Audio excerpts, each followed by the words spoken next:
Bueno, la CIM tiene una agenda enorme en el tema de democracia y de liderazgos. El primer ámbito tiene que ver con la gobernanza electoral, para que esta gobernanza electoral responda a las necesidades con las que fue creada, y es buscar los espacios de redistribución del poder.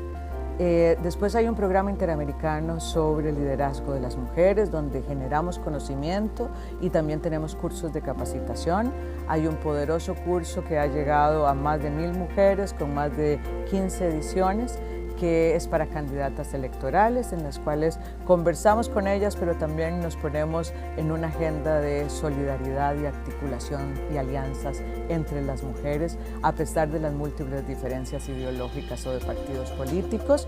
También hablamos de los temas de violencia política, porque no es lo mismo llegar que quedarse, y la violencia política es una forma de ejercicio de disciplinar a las mujeres para que vuelvan al mundo de lo privado y enfrentar la violencia, hacer buenas investigaciones, buenas leyes que permitan sancionar la violencia política. Es parte de las aspiraciones de la CIM en este programa de liderazgo de las mujeres.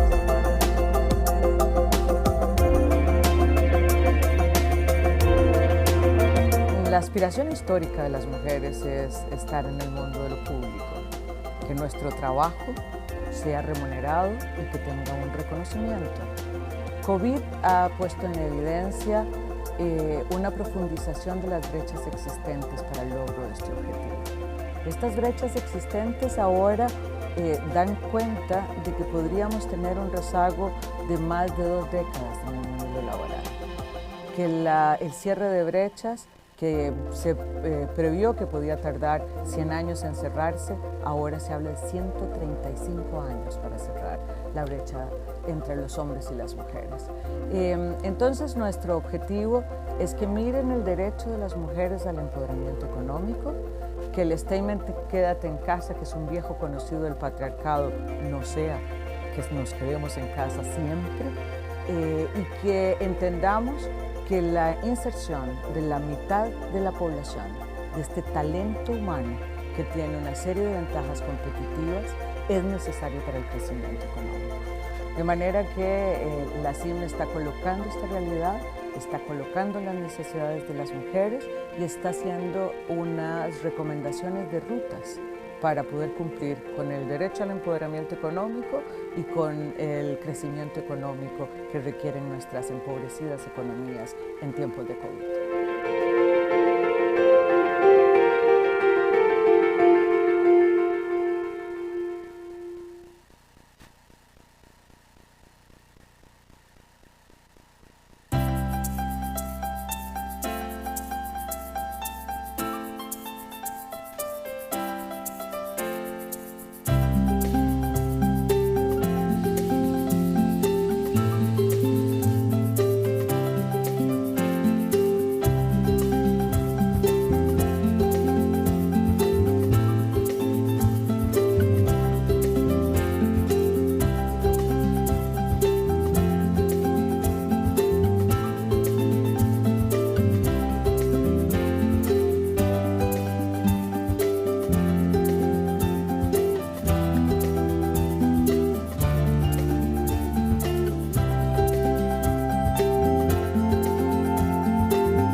Hoy, esta organización es el guardián regional en defensa de la democracia, la libertad y los derechos humanos.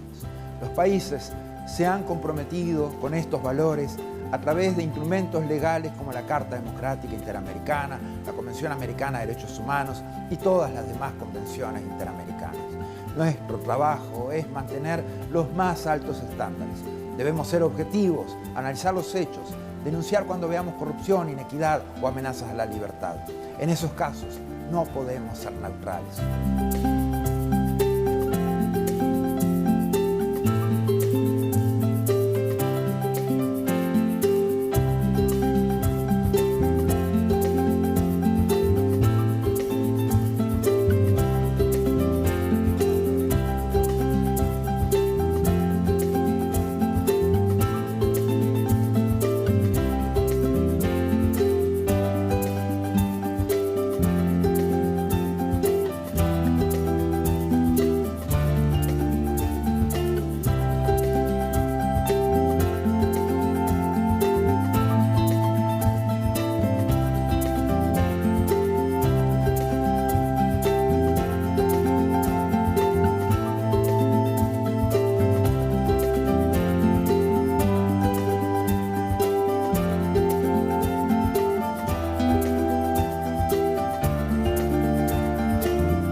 more than 100 years since the inauguration of this building, the OAS headquarters, our institution still brings together the peoples of the Americas to address our responsibilities as a partnership of nations. As we look to the future, our work must also focus on the construction of a positive agenda that continues to favorably impact millions of lives every day.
The COVID-19 pandemic brought unprecedented challenges to our member states and the people we serve.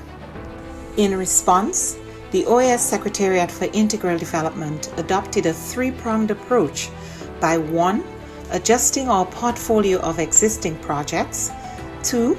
Exploring new projects to meet emerging needs, and 3. Expanding multi-sectoral partnerships.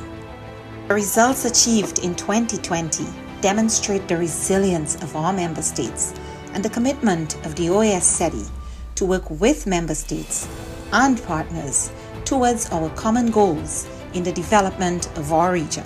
Our Network on Competitiveness launched the COVID-19 Ideas Accelerator, sharing 250 tools, health solutions, responses, and recovery plans. The Network for Labor Administration published a portfolio of responses from ministries of labor to COVID-19, sharing over 420 measures taken to protect workers, employment, and income. Likewise, the Inter-American Teacher Education Network series, Teaching STEM in Quarantine, provided 117,000 teachers with key tools to continue advancing STEM education during the pandemic. Through its network and platforms, the Inter-American Committee on Ports promoted international and national best practices, guidelines, protocols, and recommendations on COVID-19 safety measures and continuity of logistic operations. Initiatives such as the Education in Times of Change platform allowed us to meet urgent needs by offering timely tools on virtual education and a dedicated space for ministries to share strategies, actions, and solutions. Other programs such as the Row Fund stepped up, providing emergency grants to offset the challenges imposed on our students by the pandemic. SETI's partnerships are adding value to member states in the form of technical assistance, training, and access to tools and services. In partnership with leading private sector institutions, we offered micro, small, and medium enterprises access to online tools and training, increasing their visibility and participation in e-commerce, a key to their survival and growth in the pandemic and post-pandemic era.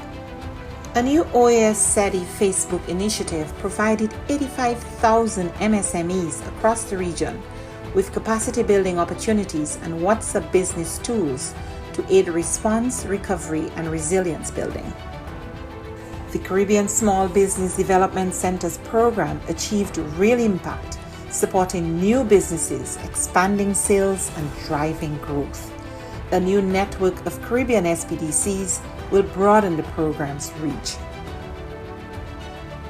The Inter-American Committee on Tourism, the CTOUR, convened ministerial-level policy dialogue in an urgent response to the impact of the pandemic on the hard-hit tourism and hospitality sectors. Policymakers and experts discussed biosanitary protocols, travel and visa facilitation, among other critical areas for the sector's recovery. Partnering with the George Washington University and the U.S. Bureau of Indian Affairs, we went ahead with the scheduled first Indigenous Tourism Forum of the Americas, pivoting to a virtual format and convening over 240 participants from indigenous communities, the private sector, and governments. SETI also integrated sustainable development practices in the COVID-19 response. The pandemic is a daily reminder of the links between water, health, sanitation, food security, and nutrition. We ensured the continuity of our water management projects in the Plata Basin and worked with governments and partners in the design of an investment portfolio valued at $90 million. Additionally, the Energy and Climate Partnership of the Americas continued to share relevant best practices and responses to the pandemic on energy and air quality. These few examples indicate our collective impact. We cannot do this alone. It is now more urgent than ever to address the region's structural weaknesses, to recover from the health, economic, and social crises occasioned by the pandemic and prepare for future shocks. It is imperative that we work together as we risk losing recent development gains and seeing millions fall back into poverty. It is time for the region to redirect course and pursue a more sustainable, resilient, and equitable future for all. We are in this together. But the resilience building agenda is too big for any one stakeholder to address acting alone, and simply bringing together stakeholders, whether at the national, subnational, regional, or global level, is not enough. Effective, focused, and sustained coordination among stakeholders is paramount to provide countries with integrated and comprehensive support.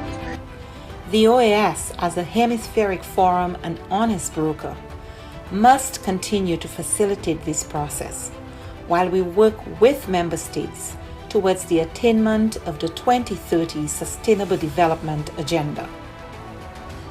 Cooperation, collaboration, and partnerships that include all actors strengthen us, enabling us to be more than the sum of our parts. We can and we must work together. The future of our region depends on it.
Bueno, la CIM tiene una agenda enorme en el tema de democracia y de liderazgos.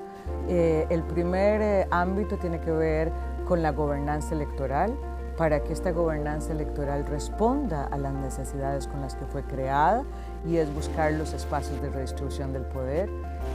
Después hay un programa interamericano sobre el liderazgo de las mujeres, donde generamos conocimiento y también tenemos cursos de capacitación.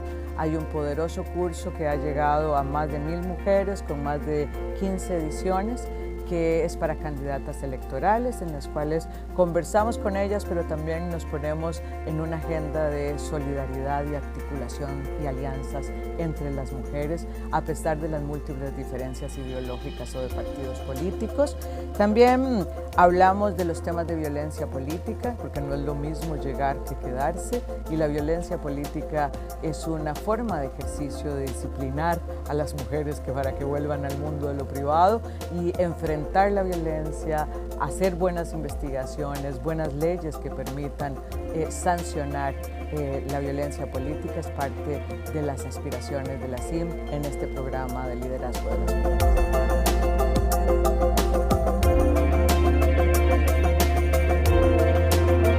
La aspiración histórica de las mujeres es estar en el mundo del público, que nuestro trabajo sea remunerado y que tenga un reconocimiento. COVID ha puesto en evidencia una profundización de las brechas existentes para el logro de este objetivo. Estas brechas existentes ahora dan cuenta de que podríamos tener un rezago de más de 2 décadas en el mundo laboral, que el cierre de brechas que se previó que podía tardar 100 años en cerrarse, ahora se habla de 135 años para cerrar la brecha entre los hombres y las mujeres. Entonces, nuestro objetivo es que miren el derecho de las mujeres al empoderamiento económico, que el statement "quédate en casa", que es un viejo conocido del patriarcado, no sea que nos quedemos en casa siempre, y que entendamos que la inserción de la mitad de la población, de este talento humano que tiene una serie de ventajas competitivas, es necesario para el crecimiento económico. De manera que la CIM está colocando esta realidad, está colocando las necesidades de las mujeres y está haciendo unas recomendaciones de rutas para poder cumplir con el derecho al empoderamiento económico y con el crecimiento económico que requieren nuestras empobrecidas economías en tiempos de COVID.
Hoy, esta organización es el guardián regional en defensa de la democracia, la libertad y los derechos humanos.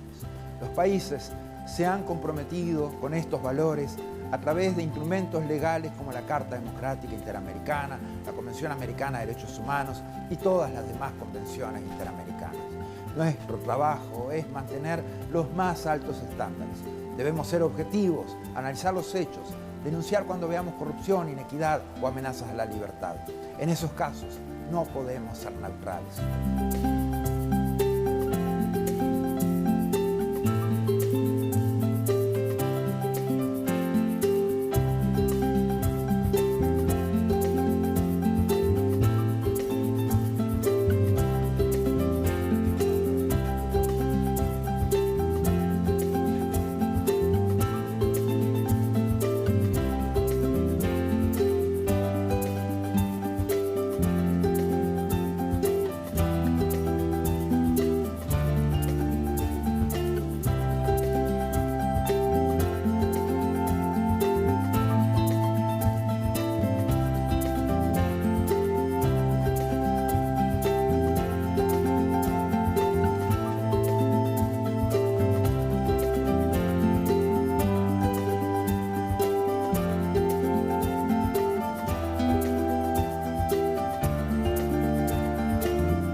than 100 years since the inauguration of this building, the OAS headquarters, our institution still brings together the peoples of the Americas to address our responsibilities as a partnership of nations.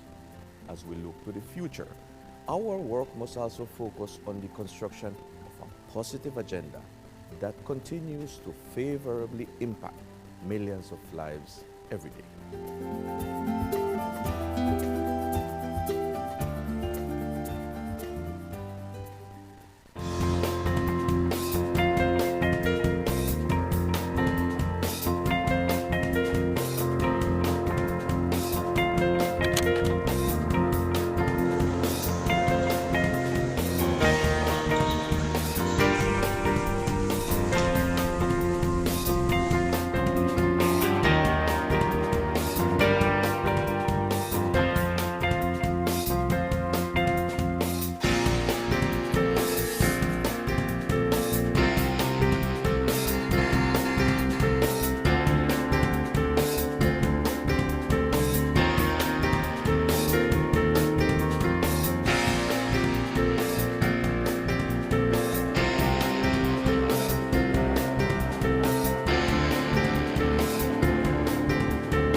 The COVID-19 pandemic brought unprecedented challenges to all member states and the people we serve. In response, the OAS Secretariat for Integral Development adopted a three-pronged approach by 1. Adjusting our portfolio of existing projects, 2. Exploring new projects to meet emerging needs, and 3. Expanding multi-sectoral partnerships. The results achieved in 2020 demonstrate the resilience of our member states and the commitment of the OAS SETI to work with member states and partners towards our common goals in the development of our region. Our Network on Competitiveness launched the COVID-19 Ideas Accelerator, sharing 250 tools, health solutions, responses, and recovery plans. The Network for Labor Administration published a portfolio of responses from ministries of labor to COVID-19, sharing over 420 measures taken to protect workers, employment, and income. Likewise, The Inter-American Teacher Education Network series, Teaching STEM in Quarantine, provided 117,000 teachers with key tools to continue advancing STEM education during the pandemic. Through its network and platforms, the Inter-American Committee on Ports promoted international and national best practices, guidelines, protocols, and recommendations on COVID-19 safety measures and continuity of logistic operations. Initiatives such as the Education in Times of Change platform allowed us to meet urgent needs by offering timely tools on virtual education and a dedicated space for ministries to share strategies, actions, and solutions. Other programs such as the Row Fund stepped up, providing emergency grants to offset the challenges imposed on our students by the pandemic. SETI's partnerships are adding value to member states in the form of technical assistance, training, and access to tools and services. In partnership with leading private sector institutions, we offered micro, small, and medium enterprises access to online tools and training, increasing their visibility and participation in e-commerce, a key to their survival and growth in the pandemic and post-pandemic era. A new OAS SETI Facebook initiative provided 85,000 MSMEs across the region with capacity building opportunities and WhatsApp business tools to aid response, recovery, and resilience building. The Caribbean Small Business Development Centers program achieved real impact, supporting new businesses, expanding sales, and driving growth. A new network of Caribbean SPDCs will broaden the program's reach. The Inter-American Committee on Tourism, the C2, convened ministerial-level policy dialogue in an urgent response to the impact of the pandemic on the hard-hit tourism and hospitality sectors. Policymakers and experts discussed biosanitary protocols, travel and visa facilitation, among other critical areas for the sector's recovery.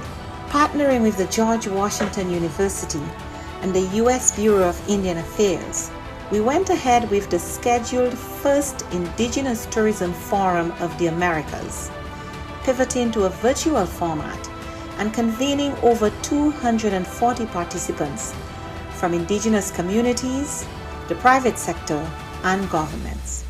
SETI also integrated sustainable development practices in the COVID-19 response.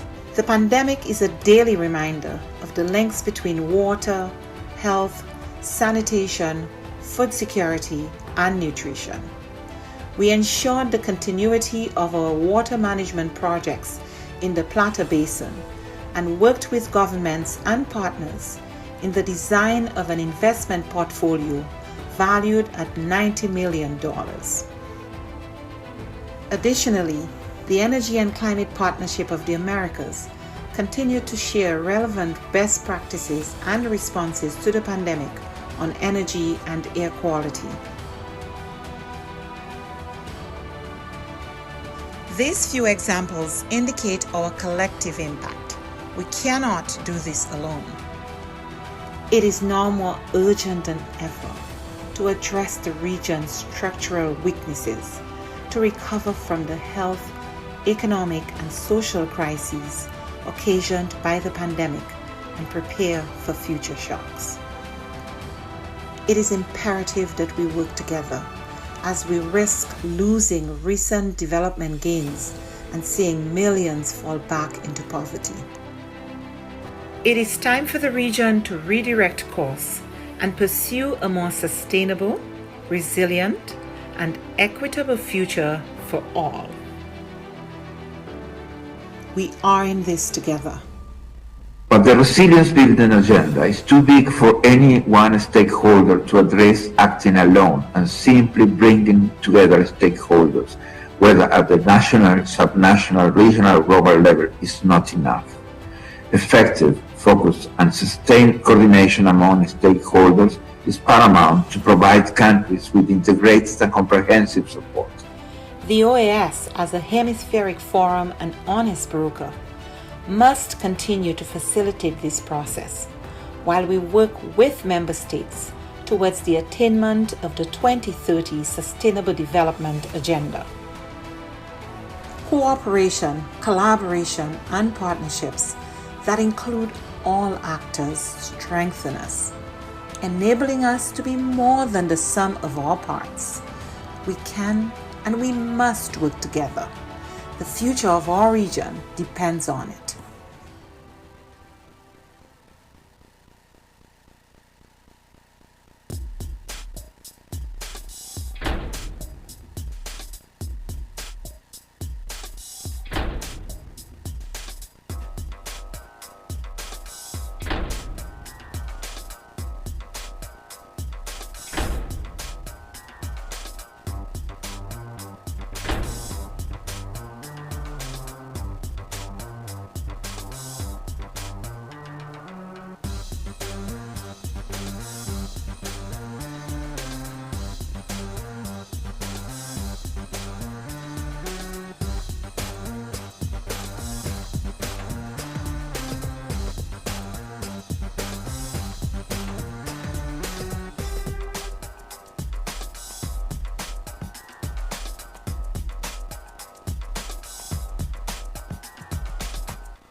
Bueno, la CIM tiene una agenda enorme en el tema de democracia y de liderazgos.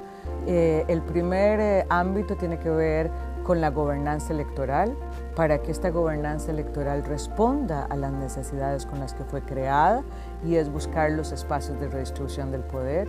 Después hay un programa interamericano sobre el liderazgo de las mujeres, donde generamos conocimiento y también tenemos cursos de capacitación.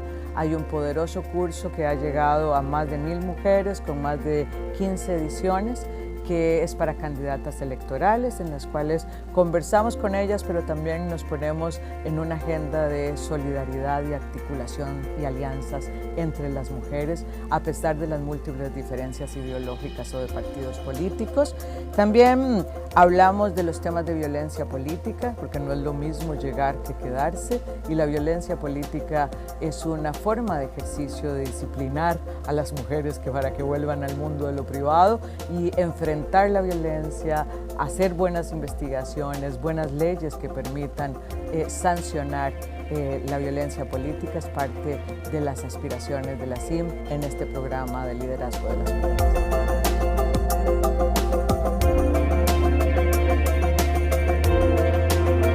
La aspiración histórica de las mujeres es estar en el mundo de lo público, que nuestro trabajo sea remunerado y que tenga un reconocimiento. COVID ha puesto en evidencia una profundización de las brechas existentes para el logro de este objetivo.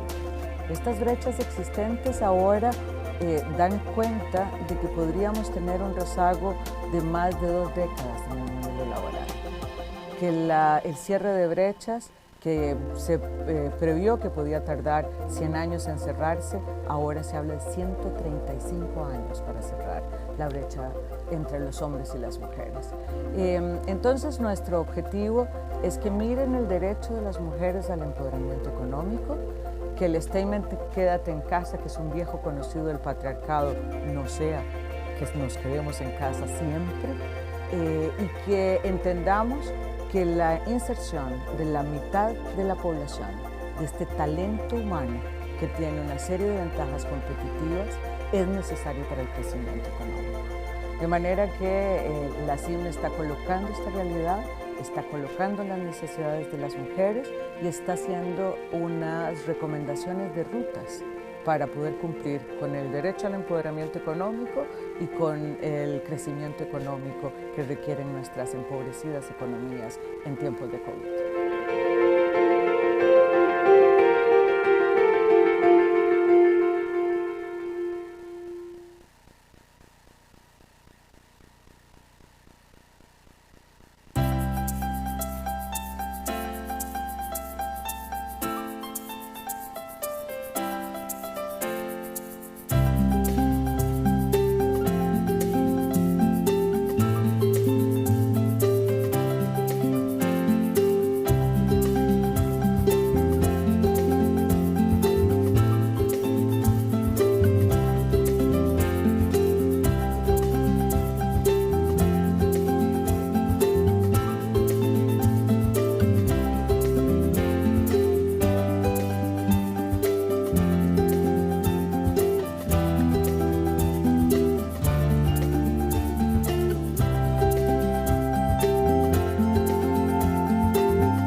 Esta organización es el guardián regional en defensa de la democracia, la libertad y los derechos humanos.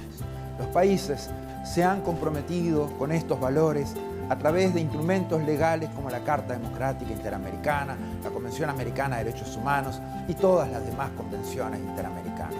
Nuestro trabajo es mantener los más altos estándares. Debemos ser objetivos, analizar los hechos, denunciar cuando veamos corrupción, inequidad o amenazas a la libertad.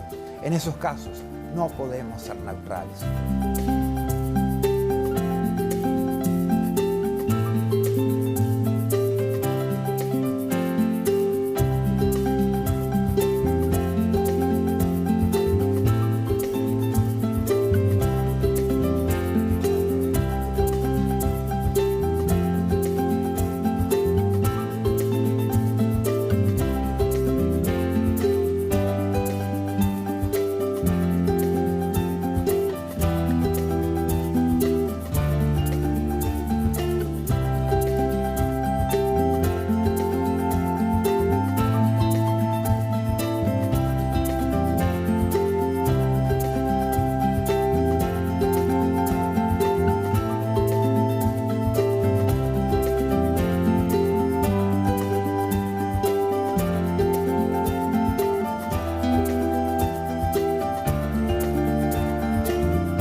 more than 100 years since the inauguration of this building, the OAS headquarters, our institution still brings together the peoples of the Americas to address our responsibilities as a partnership of nations. As we look to the future, our work must also focus on the construction of a positive agenda that continues to favorably impact millions of lives every day.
The COVID-19 pandemic brought unprecedented challenges to all member states and the people we serve. In response, the OAS Secretariat for Integral Development adopted a three-pronged approach by 1. Adjusting our portfolio of existing projects, 2. Exploring new projects to meet emerging needs, and 3. Expanding multi-sectoral partnerships. The results achieved in 2020 demonstrate the resilience of our member states and the commitment of the OAS SETI to work with member states and partners towards our common goals in the development of our region. Our Network on Competitiveness launched the COVID-19 Ideas Accelerator, sharing 250 tools, health solutions, responses, and recovery plans. The Network for Labor Administration published a portfolio of responses from ministries of labor to COVID-19, sharing over 420 measures taken to protect workers, employment, and income. Likewise, the Inter-American Teacher Education Network series, Teaching STEM in Quarantine, provided 117,000 teachers with key tools to continue advancing STEM education during the pandemic. Through its network and platforms, the Inter-American Committee on Ports promoted international and national best practices, guidelines, protocols, and recommendations on COVID-19 safety measures and continuity of logistic operations. Initiatives such as the Education in Times of Change platform allowed us to meet urgent needs by offering timely tools on virtual education and a dedicated space for ministries to share strategies, actions, and solutions. Other programs such as the Row Fund stepped up, providing emergency grants to offset the challenges imposed on our students by the pandemic. SETI's partnerships are adding value to member states in the form of technical assistance, training, and access to tools and services. In partnership with leading private sector institutions, we offered micro, small, and medium enterprises access to online tools and training, increasing their visibility and participation in e-commerce, a key to their survival and growth in the pandemic and post-pandemic era. A new OAS SETI Facebook initiative provided 85,000 MSMEs across the region with capacity building opportunities and WhatsApp business tools to aid response, recovery, and resilience building. The Caribbean Small Business Development Centers program achieved real impact, supporting new businesses, expanding sales, and driving growth. A new network of Caribbean SPDCs will broaden the program's reach. The Inter-American Committee on Tourism, the C2, convened ministerial-level policy dialogue in an urgent response to the impact of the pandemic on the hard-hit tourism and hospitality sectors. Policymakers and experts discussed biosanitary protocols, travel and visa facilitation, among other critical areas for the sector's recovery. Partnering with the George Washington University and the U.S. Bureau of Indian Affairs, we went ahead with the scheduled first Indigenous Tourism Forum of the Americas, pivoting to a virtual format and convening over 240 participants from indigenous communities, the private sector, and governments. SETI also integrated sustainable development practices in the COVID-19 response. The pandemic is a daily reminder of the links between water, health, sanitation, food security, and nutrition.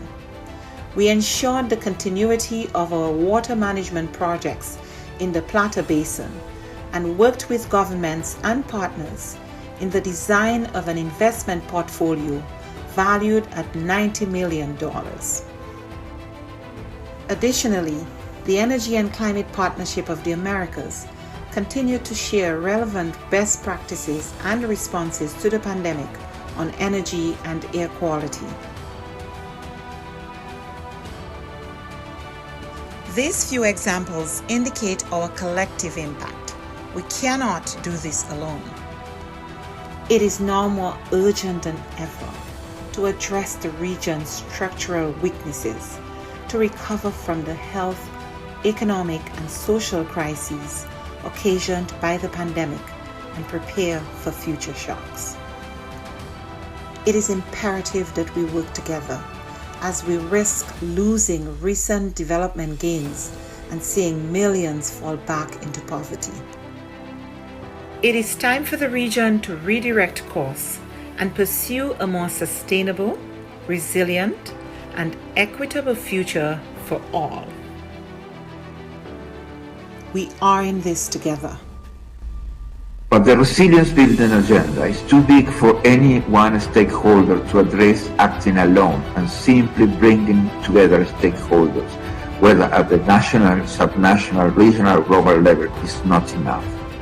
Effective, focused, and sustained coordination among stakeholders is paramount to provide countries with integrated and comprehensive support. The OAS, as a hemispheric forum and honest broker, must continue to facilitate this process while we work with member states towards the attainment of the 2030 Sustainable Development Agenda. Cooperation, collaboration, and partnerships that include all actors strengthen us, enabling us to be more than the sum of our parts. We can and we must work together. The future of our region depends on it.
Bueno, la CIM tiene una agenda enorme en el tema de democracia y de liderazgos.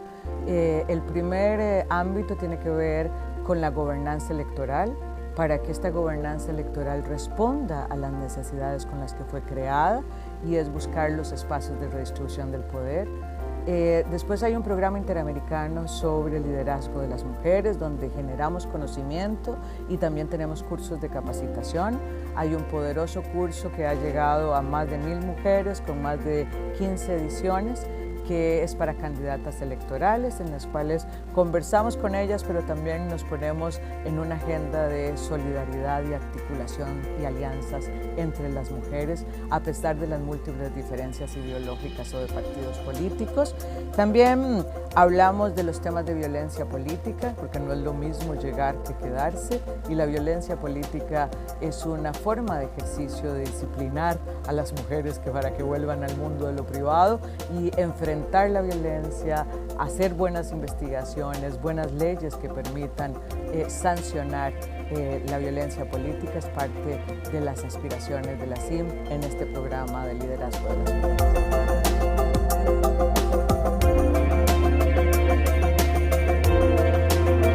La aspiración histórica de las mujeres es estar en el mundo de lo público, que nuestro trabajo sea remunerado y que tenga un reconocimiento. COVID ha puesto en evidencia una profundización de las brechas existentes para el logro distributivo. Estas brechas existentes ahora dan cuenta de que podríamos tener un rezago de más de 2 décadas en el mundo laboral. Que el cierre de brechas, que se previó que podía tardar 100 años en cerrarse, ahora se habla de 135 años para cerrar la brecha entre los hombres y las mujeres.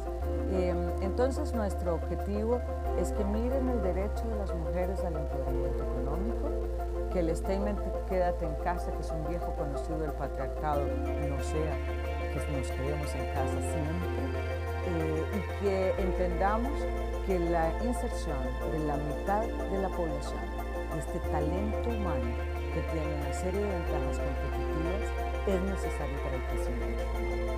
De manera que la CIM está colocando esta realidad, está colocando las necesidades de las mujeres y está haciendo unas recomendaciones de rutas para poder cumplir con el derecho al empoderamiento económico y con el crecimiento económico que requieren nuestras empobrecidas economías en tiempos de COVID.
Esta organización es el guardián regional en defensa de la democracia, la libertad y los derechos humanos.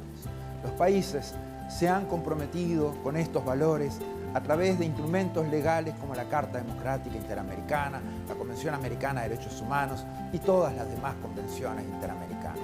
Nuestro trabajo es mantener los más altos estándares. Debemos ser objetivos, analizar los hechos, denunciar cuando veamos corrupción, inequidad o amenazas a la libertad. En esos casos, no podemos ser neutrales.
100 years since the inauguration of this building, the OAS headquarters, our institution still brings together the peoples of the Americas to address our responsibilities as a partnership of nations. As we look to the future, our work must also focus on the construction of a positive agenda that continues to favorably impact millions of lives every day.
The COVID-19 pandemic brought unprecedented challenges to our member states and the people we serve.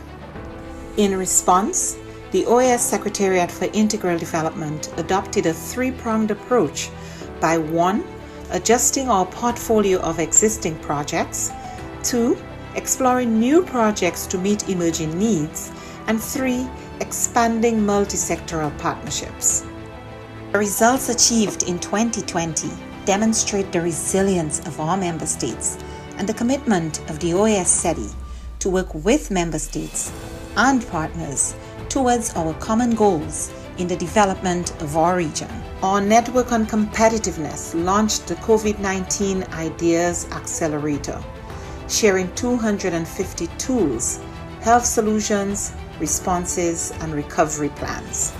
The Network for Labor Administration published a portfolio of responses from ministries of labor to COVID-19, sharing over 420 measures taken to protect workers, employment, and income. Likewise, The Inter-American Teacher Education Network series, Teaching STEM in Quarantine, provided 117,000 teachers with key tools to continue advancing STEM education during the pandemic. Through its network and platforms, the Inter-American Committee on Ports promoted international and national best practices, guidelines, protocols, and recommendations on COVID-19 safety measures and continuity of logistic operations. Initiatives such as the Education in Times of Change platform allowed us to meet urgent needs by offering timely tools on virtual education and a dedicated space for ministries to share strategies, actions, and solutions.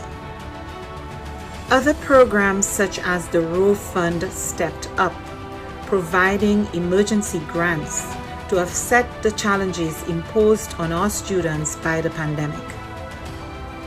SETI's partnerships are adding value to member states in the form of technical assistance, training, and access to tools and services. In partnership with leading private sector institutions, we offered micro, small, and medium enterprises access to online tools and training, increasing their visibility and participation in e-commerce, a key to their survival and growth in the pandemic and post-pandemic era. A new OAS SETI Facebook initiative provided 85,000 MSMEs across the region with capacity building opportunities and WhatsApp business tools to aid response, recovery, and resilience building. The Caribbean Small Business Development Centers program achieved real impact, supporting new businesses, expanding sales, and driving growth. A new network of Caribbean SPDCs will broaden the program's reach.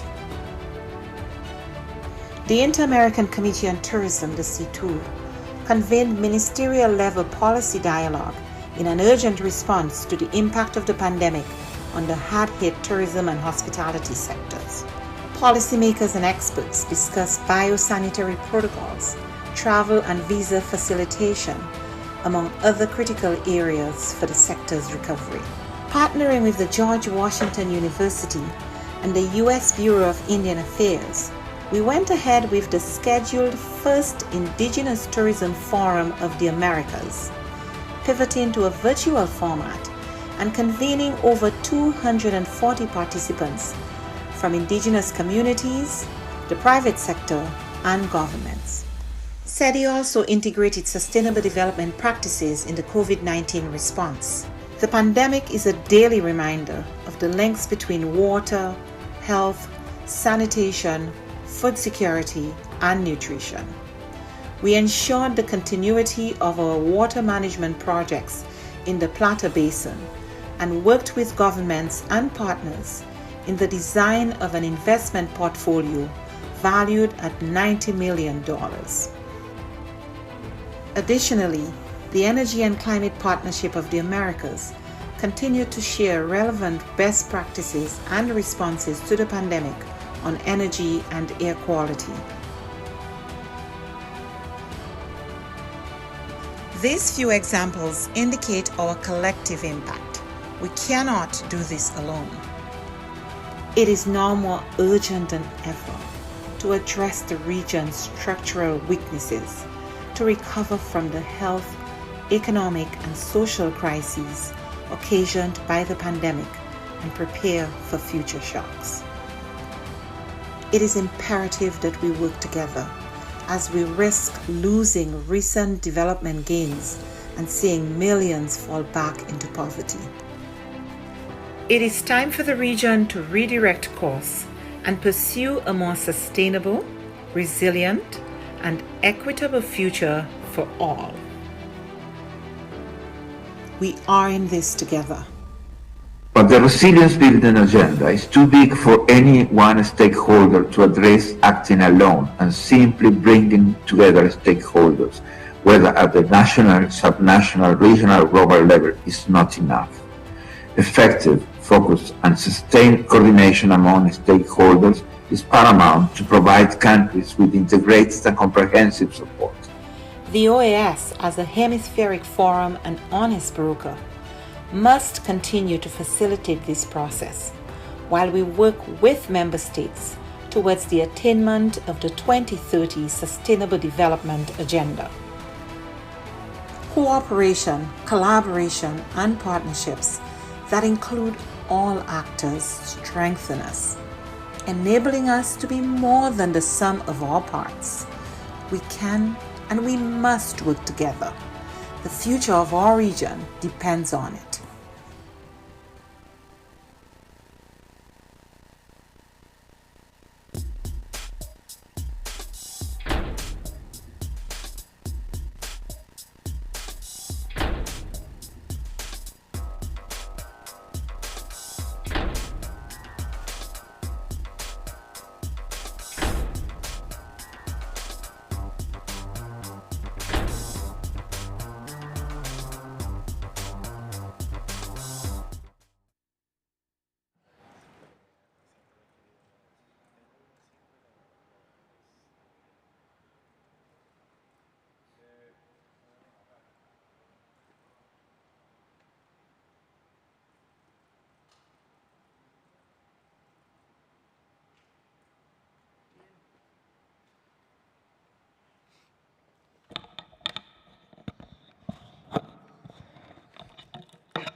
¿Ah?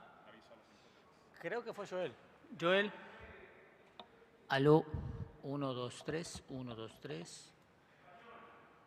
Vamos a empezar con inglés primero. Testing English channel, first console. Segunda consola, probando. Excelente también.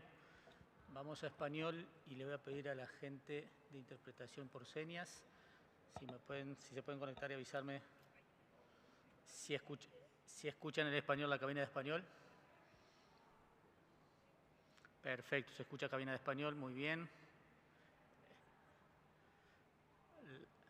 La segunda consola, ¿escuchan la segunda consola? Buenos días, ¿se escucha bien? Perfecto, gracias.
Bueno, la CIM tiene una agenda enorme en el tema de democracia y de liderazgos. El primer ámbito tiene que ver con la gobernanza electoral, para que esta gobernanza electoral responda a las necesidades con las que fue creada, y es buscar los espacios de redistribución del poder. Después hay un programa interamericano sobre el liderazgo de las mujeres, donde generamos conocimiento y también tenemos cursos de capacitación. Hay un poderoso curso que ha llegado a más de 1000 mujeres con más de 15 ediciones, que es para candidatas electorales, en las cuales conversamos con ellas, pero también nos ponemos en una agenda de solidaridad y articulación y alianzas entre las mujeres, a pesar de las múltiples diferencias ideológicas o de partidos políticos. También hablamos de los temas de violencia política, porque no es lo mismo llegar que quedarse, y la violencia política es una forma de ejercicio de disciplinar a las mujeres para que vuelvan al mundo de lo privado y enfrentar la violencia, hacer buenas investigaciones, buenas leyes que permitan sancionar la violencia política. Es parte de las aspiraciones de la CIM en este programa de liderazgo de las mujeres.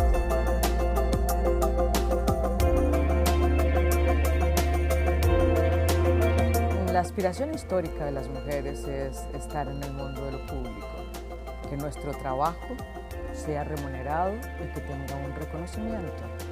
COVID ha puesto en evidencia una profundización de las brechas existentes para el logro de este objetivo.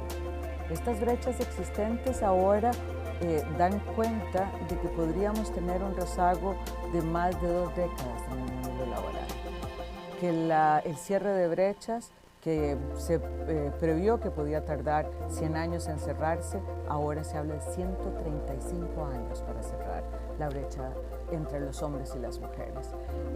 Entonces, nuestro objetivo es que miren el derecho de las mujeres al empoderamiento económico, que el statement "quédate en casa", que es un viejo conocido del patriarcado, no sea que nos quedemos en casa siempre, y que entendamos que la inserción de la mitad de la población, de este talento humano que tiene una serie de ventajas competitivas, es necesario para el crecimiento económico. De manera que la CIM está colocando esta realidad, está colocando las necesidades de las mujeres y está haciendo unas recomendaciones de rutas para poder cumplir con el derecho al empoderamiento económico y con el crecimiento económico que requieren nuestras empobrecidas economías en tiempos de COVID.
Hoy, esta organización es el guardián regional en defensa de la democracia, la libertad y los derechos humanos. Los países se han comprometido con estos valores a través de instrumentos legales como la Carta Democrática Interamericana, la Convención Americana de Derechos Humanos y todas las demás convenciones interamericanas. Nuestro trabajo es mantener los más altos estándares. Debemos ser objetivos, analizar los hechos, denunciar cuando veamos corrupción, inequidad o amenazas a la libertad. En esos casos, no podemos ser neutrales.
more than 100 years since the inauguration of this building, the OAS headquarters, our institution still brings together the peoples of the Americas to address our responsibilities as a partnership of nations.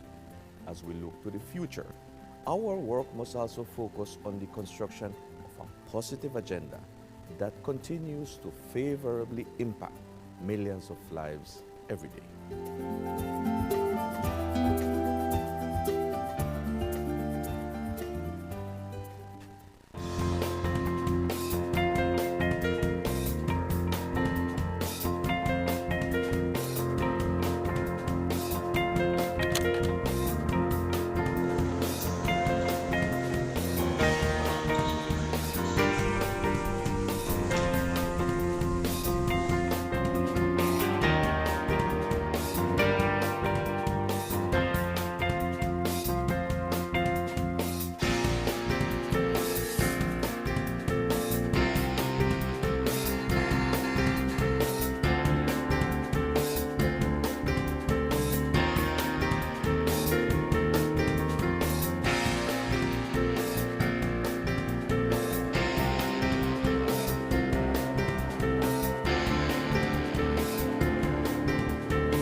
The COVID-19 pandemic brought unprecedented challenges to our member states and the people we serve.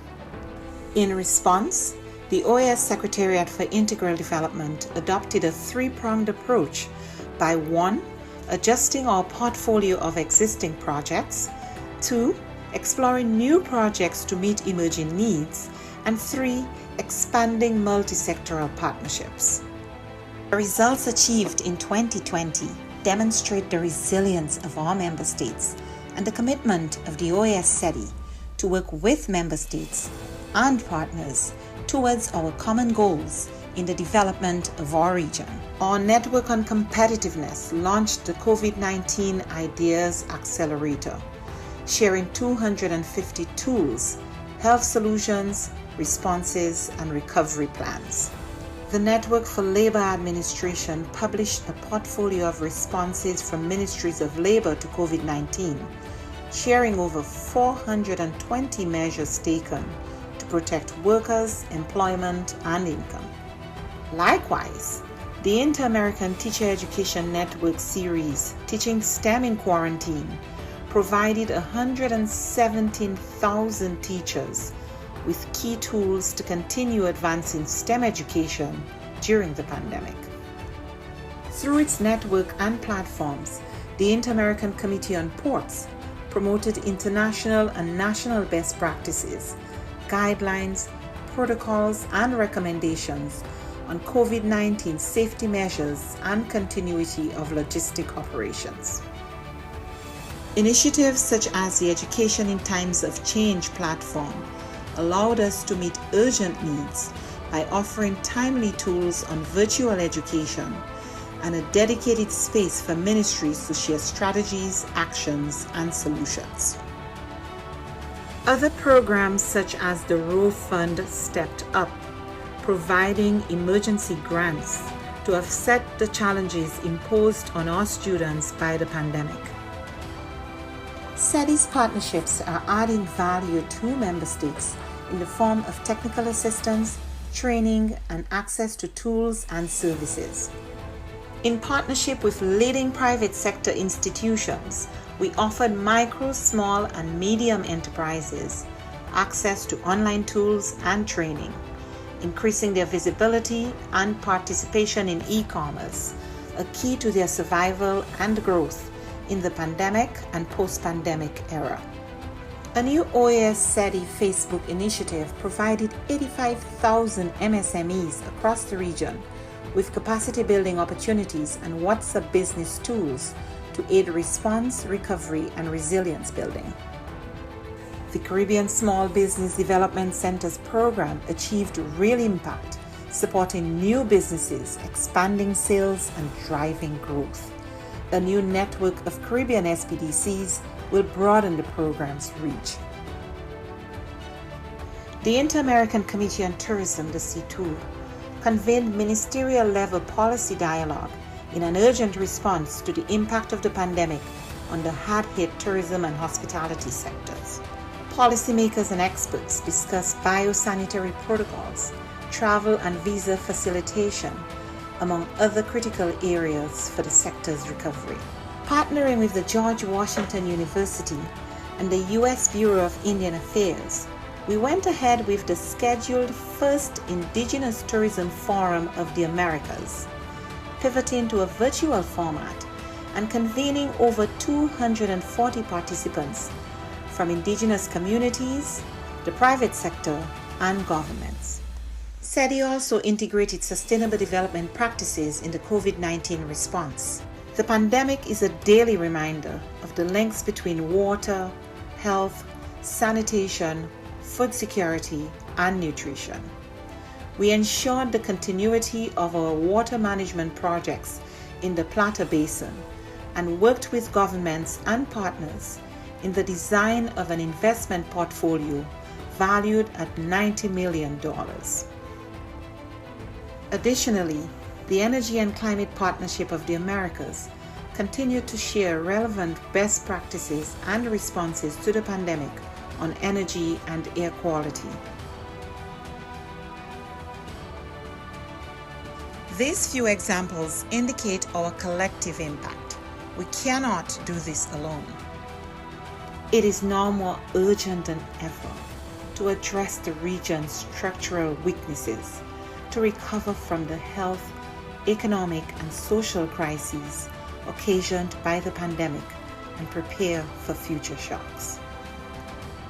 It is imperative that we work together as we risk losing recent development gains and seeing millions fall back into poverty.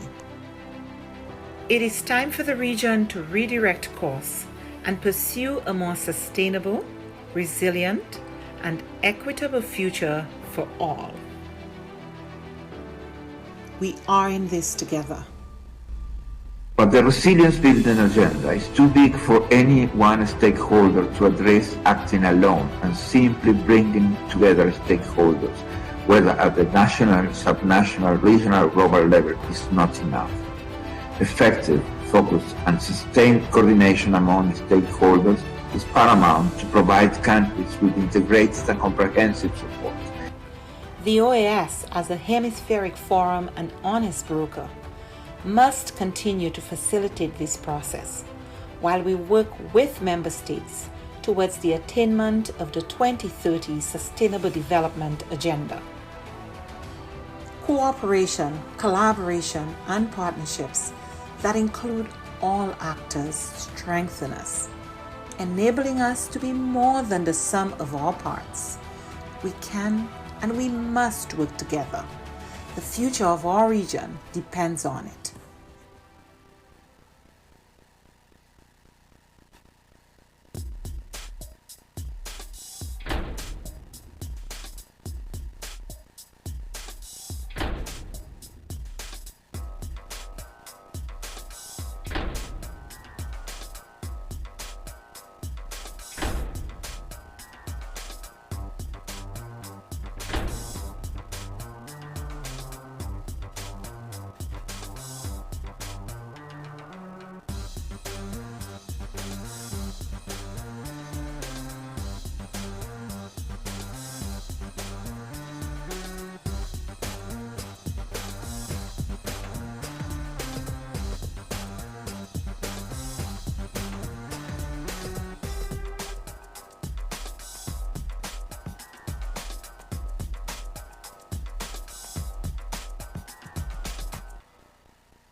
La CIM tiene una agenda enorme en el tema de democracia y de liderazgos.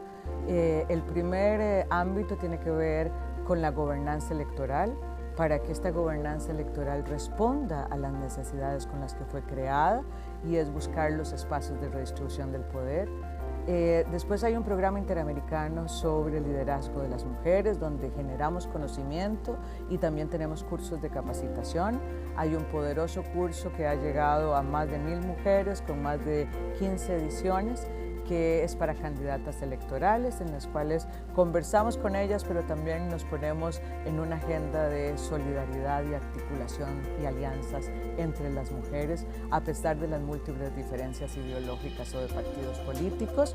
También hablamos de los temas de violencia política, porque no es lo mismo llegar que quedarse, y la violencia política es una forma de ejercicio de disciplinar a las mujeres para que vuelvan al mundo de lo privado y enfrentar la violencia, hacer buenas investigaciones, buenas leyes que permitan sancionar la violencia política. Es parte de las aspiraciones de la CIM en este programa de liderazgo de las mujeres.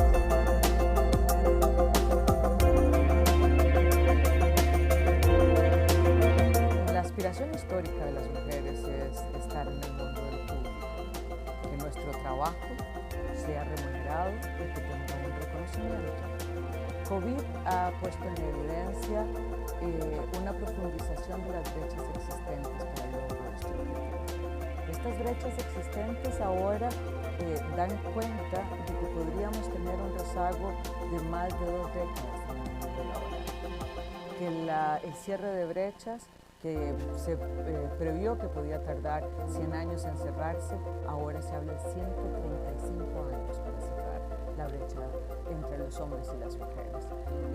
Entonces, nuestro objetivo es que miren el derecho de las mujeres al empoderamiento económico, que el statement "quédate en casa", que es un viejo conocido del patriarcado, no sea que nos quedemos en casa siempre, y que entendamos que la inserción de la mitad de la población, de este talento humano que tiene una serie de ventajas competitivas, es necesario para el crecimiento económico.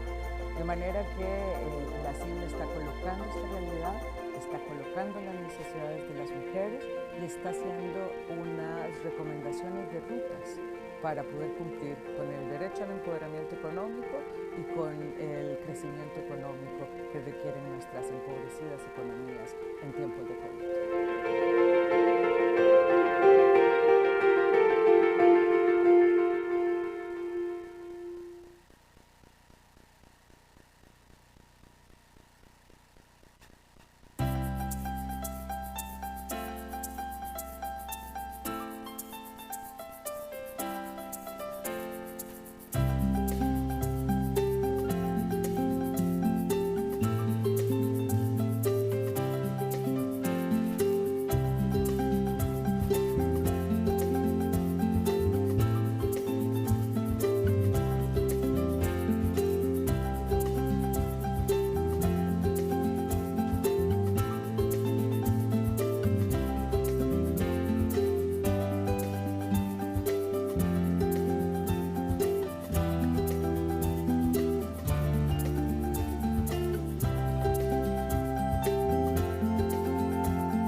Hoy, esta organización es el guardián regional en defensa de la democracia, la libertad y los derechos humanos.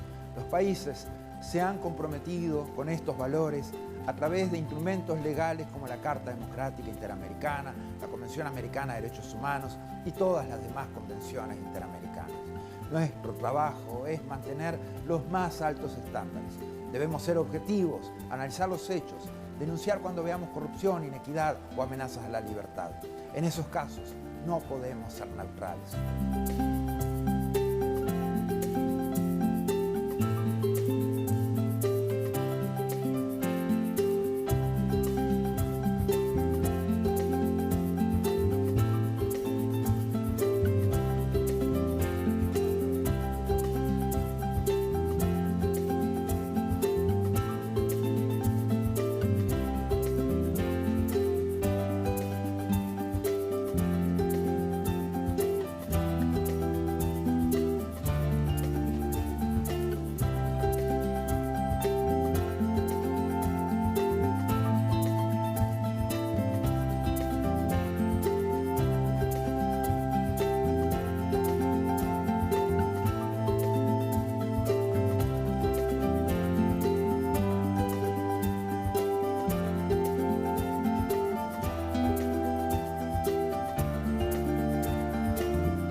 more than 100 years since the inauguration of this building, the OAS headquarters, our institution still brings together the peoples of the Americas to address our responsibilities as a partnership of nations. As we look to the future, our work must also focus on the construction of a positive agenda that continues to favorably impact millions of lives every day.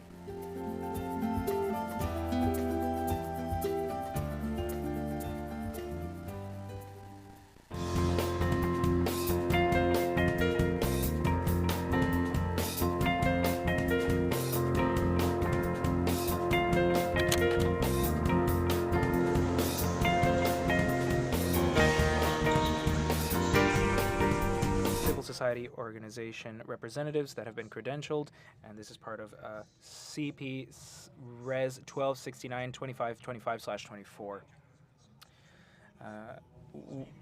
I want to welcome Ambassador Ana Maria Sanchez from Peru and Ambassador Laura Hill from Colombia. Thank you for being with us in this important space. Today's meeting has been convened to prepare for the next General Assembly, which will be held shortly. We will hold an election for a 5-year period for the ASG role.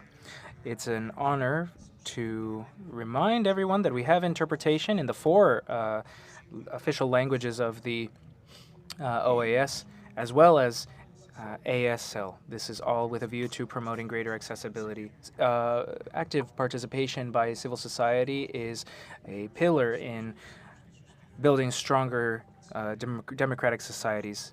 And this reminds us of democracy, human rights, integral development, and sustainable development, which are our pillars. This is an opportunity to listen to different perspectives, and it brings greater legitimacy to our processes. I want to express my thanks to the representatives of different civil society organizations present here today, as well as those who are following along through our webpage.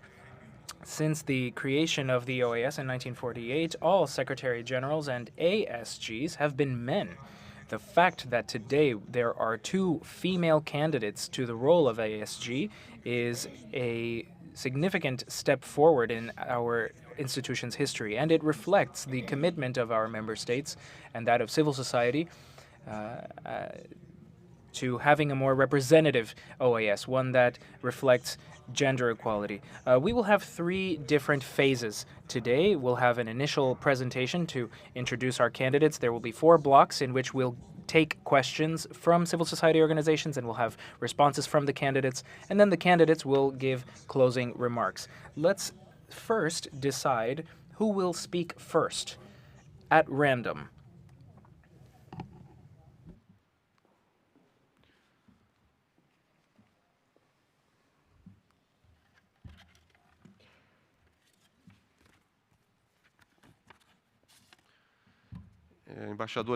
Ambassador Ana Maria Sanchez will be the first to present.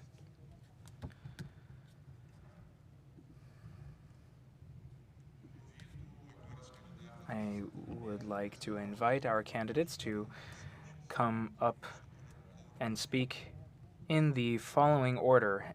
Ambassador Ana Maria Sanchez first, to be followed by Ambassador Laura Hill.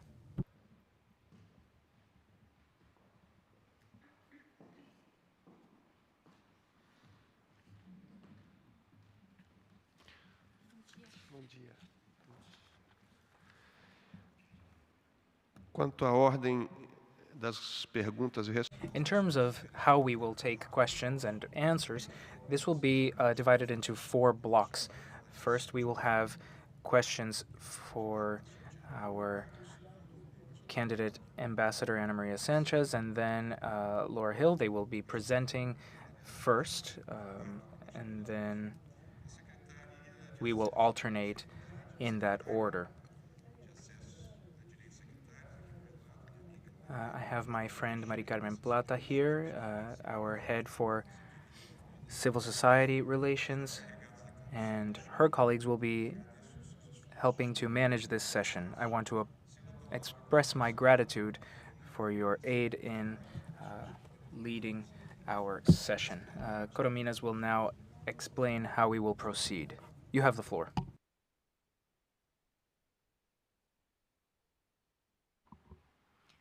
Muchas gracias. Thank you so much, Chair. As the Chair explained, we will now begin our presentation for the different candidates. I will read their bios now. Ambassador Ana Maria Sanchez is a renowned Peruvian diplomat with more than 3 decades of experience in international relations. Throughout her career, she has held important positions in Peru's Ministry of Foreign Affairs, including the including the role of Minister of Foreign Affairs from 2015 to 2016. She has a degree in international relations from her country's diplomatic academy and a law degree from the Pontifical Catholic University of Peru, with a master's degree in human rights from the same university. She supplemented her education with studies in law, humanities, and specialized programs, including diplomacy and public budgets. Ambassador Sanchez has held positions of responsibility such as Ambassador of Peru to Ireland, alternate representative to the OAS, as well as other management positions such as Chief of Staff to the Minister of Foreign Affairs, Senior Advisor to the Vice Minister of Foreign Affairs, High Counselor to the Minister of Foreign Affairs, and Director of Integration in the General Directorate of Economic Affairs of the Ministry of Foreign Affairs of Peru. She's received various decorations, such as the Orden Militar Francisco Bolognesi in the rank of Grand Cruz in 2008. In 2015, she was awarded the Isabela Católica de España Order, El Sol del Perú in the rank of Cruz, the Order of Merit for Distinguished Services in the rank of Grand Cruz, as well as the Order of Merit of the Diplomatic Service of Peru, José Gregorio Paz Soldan, also in the rank of Grand Cruz. She's married and is a mother to 2 children. Ambassador Sanchez currently serves as Peru's High Representative in the OECD accession process. Ambassador Laura Hill is a renowned Colombian diplomat. A graduate in political science and international relations with experience as a political analyst in the media. She holds a bachelor's degree in political science from St. John's College and a master's degree in law and diplomacy from the Fletcher School of Law and Diplomacy, as well as multiple specialized courses in international relations. She was a fellow of the National Endowment for Democracy in 2020 and a Draper Hills Fellow at Stanford University in 2015. Her career includes the position of Deputy Minister of Multilateral Affairs, Advisor to the Ministry of the Interior, the National Planning Department, the Second Committee on International Relations of the Congress of the Republic, and the Unit for Reparation to Victims of Conflict. Ambassador Hill has also stood out as an electoral observer in more than a dozen OAS and UN missions, as well as being a human rights observer in Haiti for both organizations. She also served as director of the analysis unit of Haiti's National Commission for Truth and Justice. Ambassador Hill has also worked as a consultant for international organizations, non-governmental organizations, and research centers.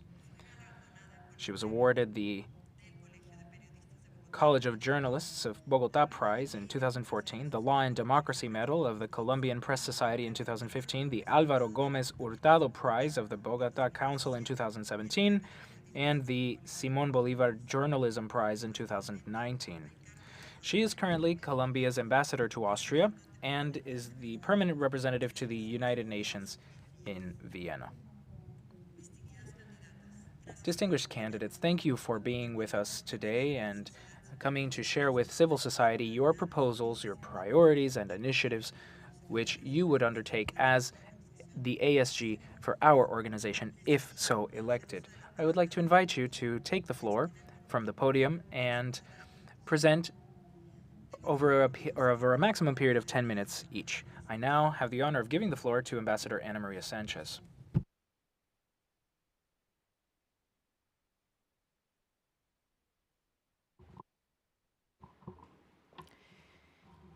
Good morning.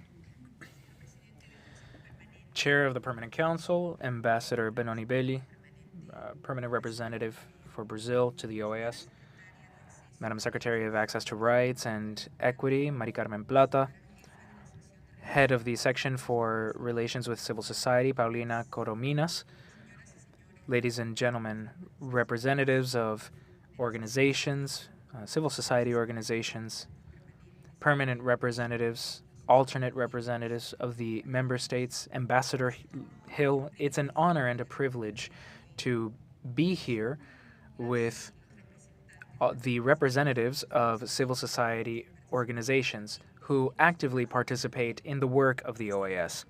This meeting is an opportunity for me to share my perspectives on the relevance of your role within the organization, while I get to hear your concerns and perspectives.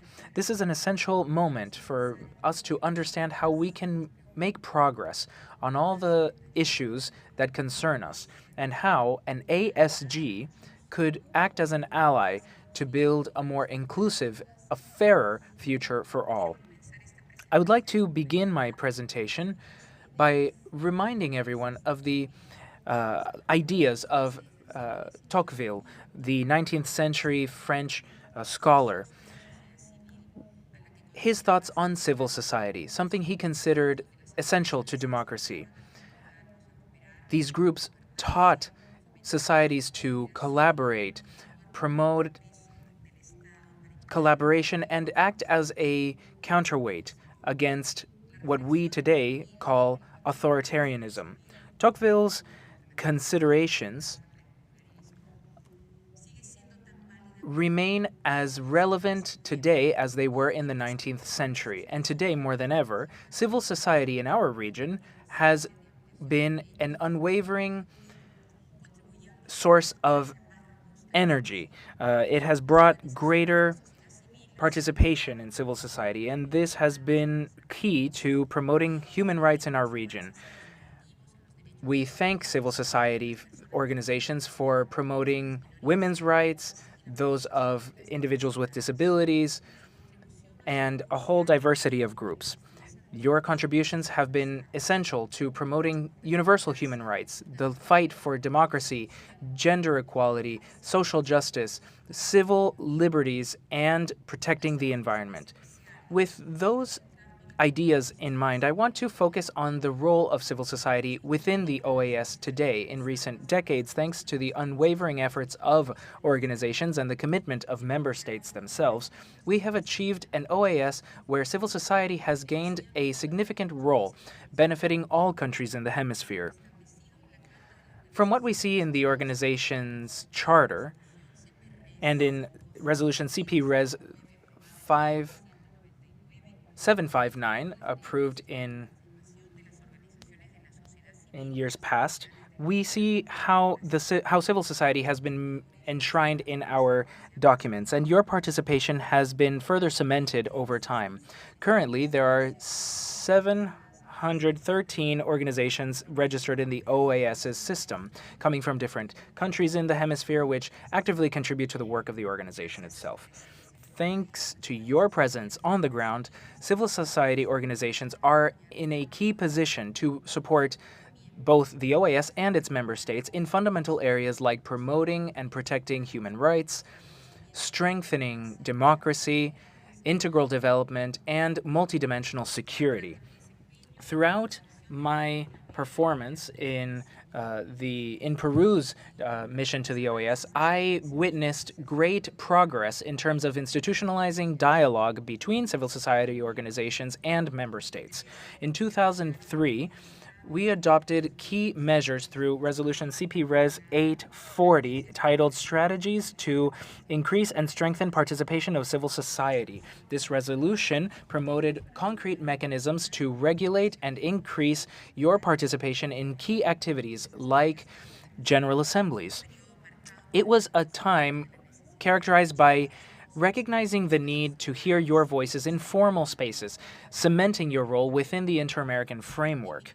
In my capacity as alternate representative, I was able to participate in dialogues held in 2005, 2007, and 2008 in the framework of those General Assemblies. These meetings allowed me to see how civil society organizations enrich multilateral efforts through their diverse perspectives and their commitments to fundamental matters in our region. This is a crucial time for the OAS in a context of international transformations and domestic challenges. My goal as ASG would be to work hand in hand with the upcoming Secretary General and member states to ensure that civil society is not only maintained, but that we deepen and expand these spaces for dialogue and participation with different secretariats and member states. This will allow us to strengthen the principles that unite us and to ensure that an array of voices are heard.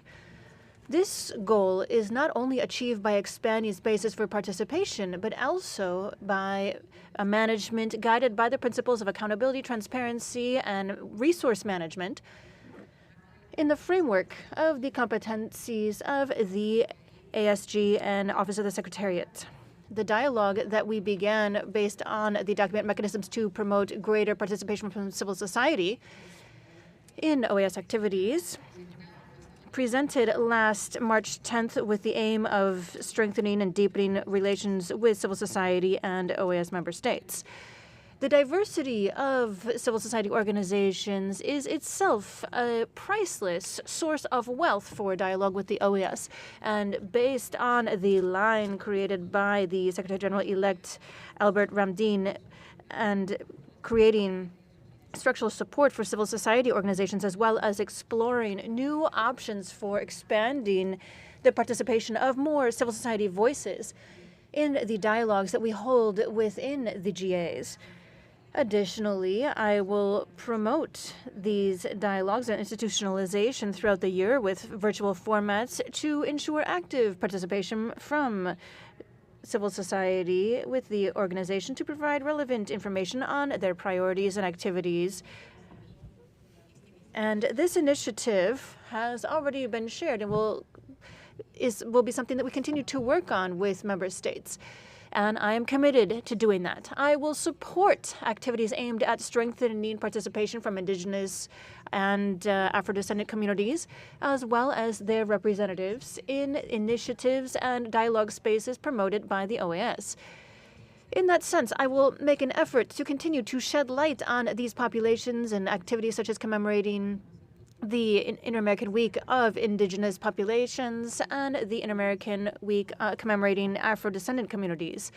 These commemorations will lead to concrete activities each year, always within the framework adopted by member states.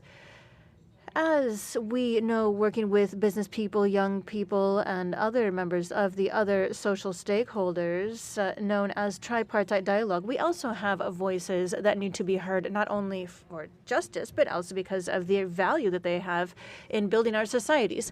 Youth needs to be listened to more, and the OAS can make greater strides in this area, working with the youth of the Americas, who legitimately aspire to live in fair, prosperous societies. And I would urge permanent observers and other donors, as established in Article 74 of the General Standards, for the operations of the General Secretariat to view in positive light these efforts aimed at financing participation of civil society organizations. And this contribution will include the aim of strengthening the section of civil society relations in line with the mandate from member states. In the history of the OAS, no woman has held this position. The time has come, and this is a significant milestone, given that women are over 50% of the population in our hemisphere. As a female diplomat with a career that has given me the honor of being the first woman to hold my position in the Ministry of Foreign Affairs, This is a great responsibility when we look at the role of women. This wasn't always seen as an act of justice or even a necessity in the past. Now, being a woman is not only the result of ongoing effort on my part, but also the support of my colleagues and individuals who believed in me, breaking down glass ceilings and prejudice, ensuring female access to this level of representation. Thank you very much.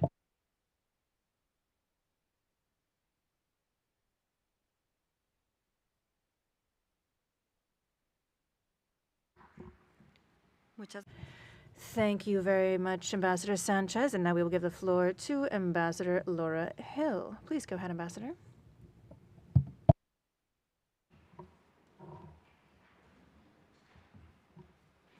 Good morning. Ladies and gentlemen, representatives of civil society, Chair, Ambassador, Permanent Representative of Brazil to the Organization of American States, Ms. Mari Carmen Plata, Secretary of Access to Rights and Equity, Ms. Paulina Corominas, Head of the Office of Relations with Civil Society, dear colleague Ana Maria Sanchez, members of the OAS, ladies and gentlemen, once again, I am here to introduce myself, and I am Laura Hill. I am an ambassador of Colombia, now in Austria, permanent representative to the UN office in Vienna, and former deputy minister of foreign relations in my country. And I would like for you to get to know me. I'd like for you to know who I am. And so here I have some words to read, but before that, I'm going to tell you something. I have lived, that is, I've had a full life. I have worn many hats in different spaces, and I have learned of many different causes, and I haven't been dedicated to a single line of work. Rather, my experience is very eclectic, and much of it has been on your side of the aisle from civil society. And I would like to share with all of you that much of what I have done in my country is related to women's rights. I have defended women's rights, and I'd like to share a story with all of you. When we opened the peace process in Oslo, this was an official ceremony that was held in Oslo, and the photo showed 6 men from the government from one side, 6 men on the other side, and in the middle, a woman, a Norwegian woman, the host of the ceremony.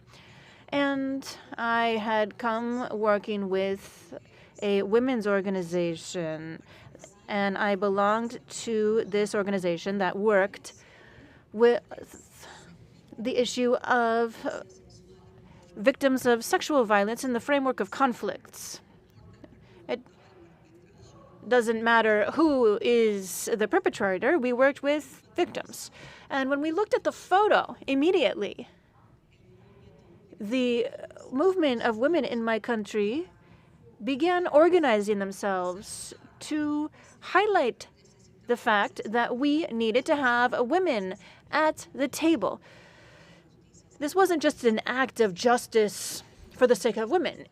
Rather, studies have shown that when women take part in negotiations, the agreements are more sustainable. They actually take off. There is a robust support, and we worked on how that could contribute to the constructive spirit in the framework of a collective project so that we didn't just have women as alternate negotiators, but actual negotiators. And then we would be able to have commissions that could work with the parties and see women recognized in the peace process. And so I have lived in civil society. I know what it is to be working and in civil society and the effort necessary to carry out this grassroots effort with few efforts, often without access to authorities. You all know better than I do how challenging that is. But life often requires different things at different times, and I have had my causes, but I am very pleased that Ana Maria Sanchez has mentioned Tocqueville, because Tocqueville basically says that the very essence of democracy is the associations, the grassroots, and these associations are not always in agreement. The associations often defend different causes. And what Tocqueville basically says is that it's at the grassroots level, at the ground, where members of associations are able to reach agreements, where they hold debates, where they share their positions. And so, since taking on my public position, as I will continue to do if I'm elected as ASG, I would like to say to all of you that the function, the way in which I have carried out my work as deputy minister, as I now do as ambassador, and as I will as ASG, is that I believe that all associations, each and every one of them, must be heard. Because at the very heart of it, I am beyond the causes. I consider myself to be deeply democratic, and I believe that this organization needs to speak with all organizations. Civil society isn't homogeneous, and everyone needs access. Everyone must see their voice reflected. And so, that is the commitment that I bring to you. That is my commitment to access, my commitment to listening, my commitment to recognition, my commitment to openness. I want to be part of this historic moment in which, for the very first time, this organization will be led by a Caribbean Secretary General, and I want to be part of a moment in history when this organization will have a female ASG. My objective is, and my only aim here, is to support and complement the work by Secretary General Ramdin, and using my skills, abilities, and experience, work on behalf of the organization and member states in order to ensure that we are able to reinvigorate it for the benefit of all, men and women. Because at the end of the day, my experience began here. It began as a human rights observer in Haiti in a joint mission of the United Nations and the OAS. And this has characterized my life and its trajectory, and perhaps not necessarily the place where I worked, but my commitment to dignity and defending the life of each individual. The OAS was not only built by its member state. It is cemented in the aspirations and desires of the people, and it is always the people. In multilateral organizations, we must remember that if we are not able to improve the quality of life of the people, we have failed. And we need multilateral organizations and states within these multilateral organizations to move forward, to reach agreements that complement each other, that are fulfilled.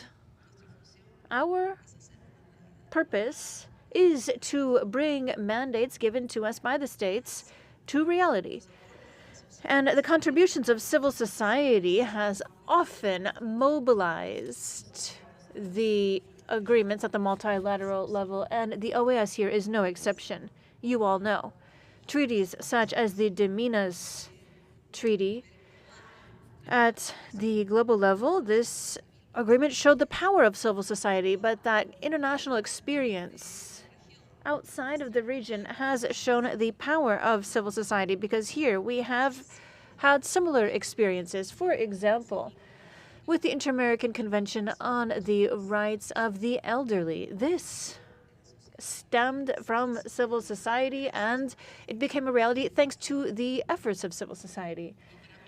To me, I can share with all of you that this convention also is very dear to me, because when I came to my position as the Deputy Minister of Foreign Affairs, I collected all of the treaty that Colombia had signed and not ratified. I wanted to update Colombia so that we shouldered our commitments, and this treaty on the rights of the elderly was the first that I brought to Congress. We must bring together the efforts of all stakeholders so that we are more efficient, effective, and transparent. As I explained yesterday when presenting my proposal to the Permanent Council. Ambassador, I apologize. We have about 30 seconds left in your 10 minutes. We're already at 10 minutes. If you can please conclude. All right. And so I will answer. I will tell you the rest when we get to the Q&A. Thank you very much.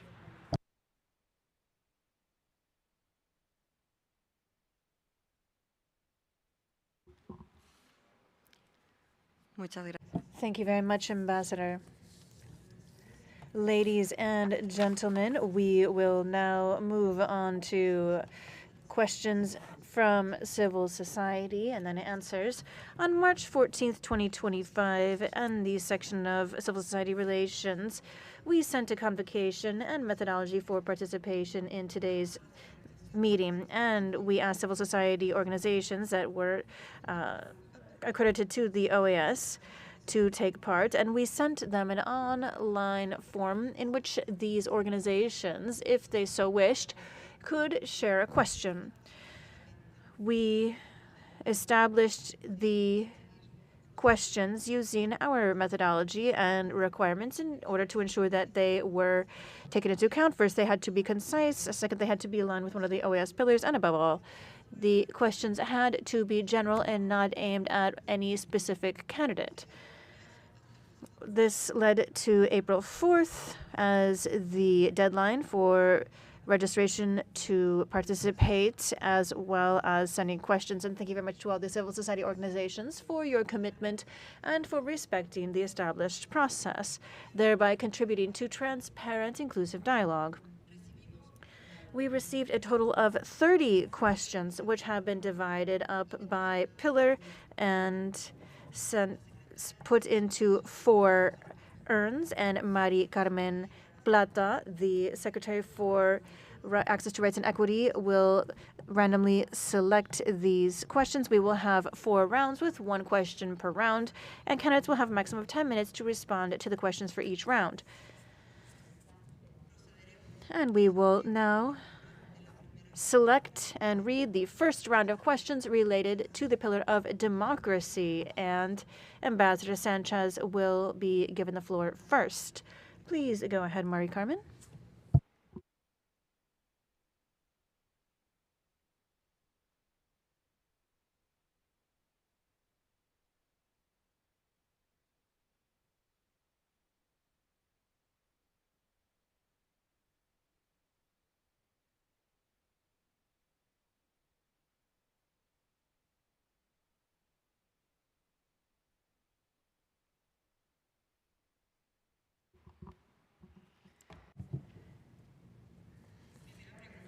Question 1. From Ecofeministas in Colombia.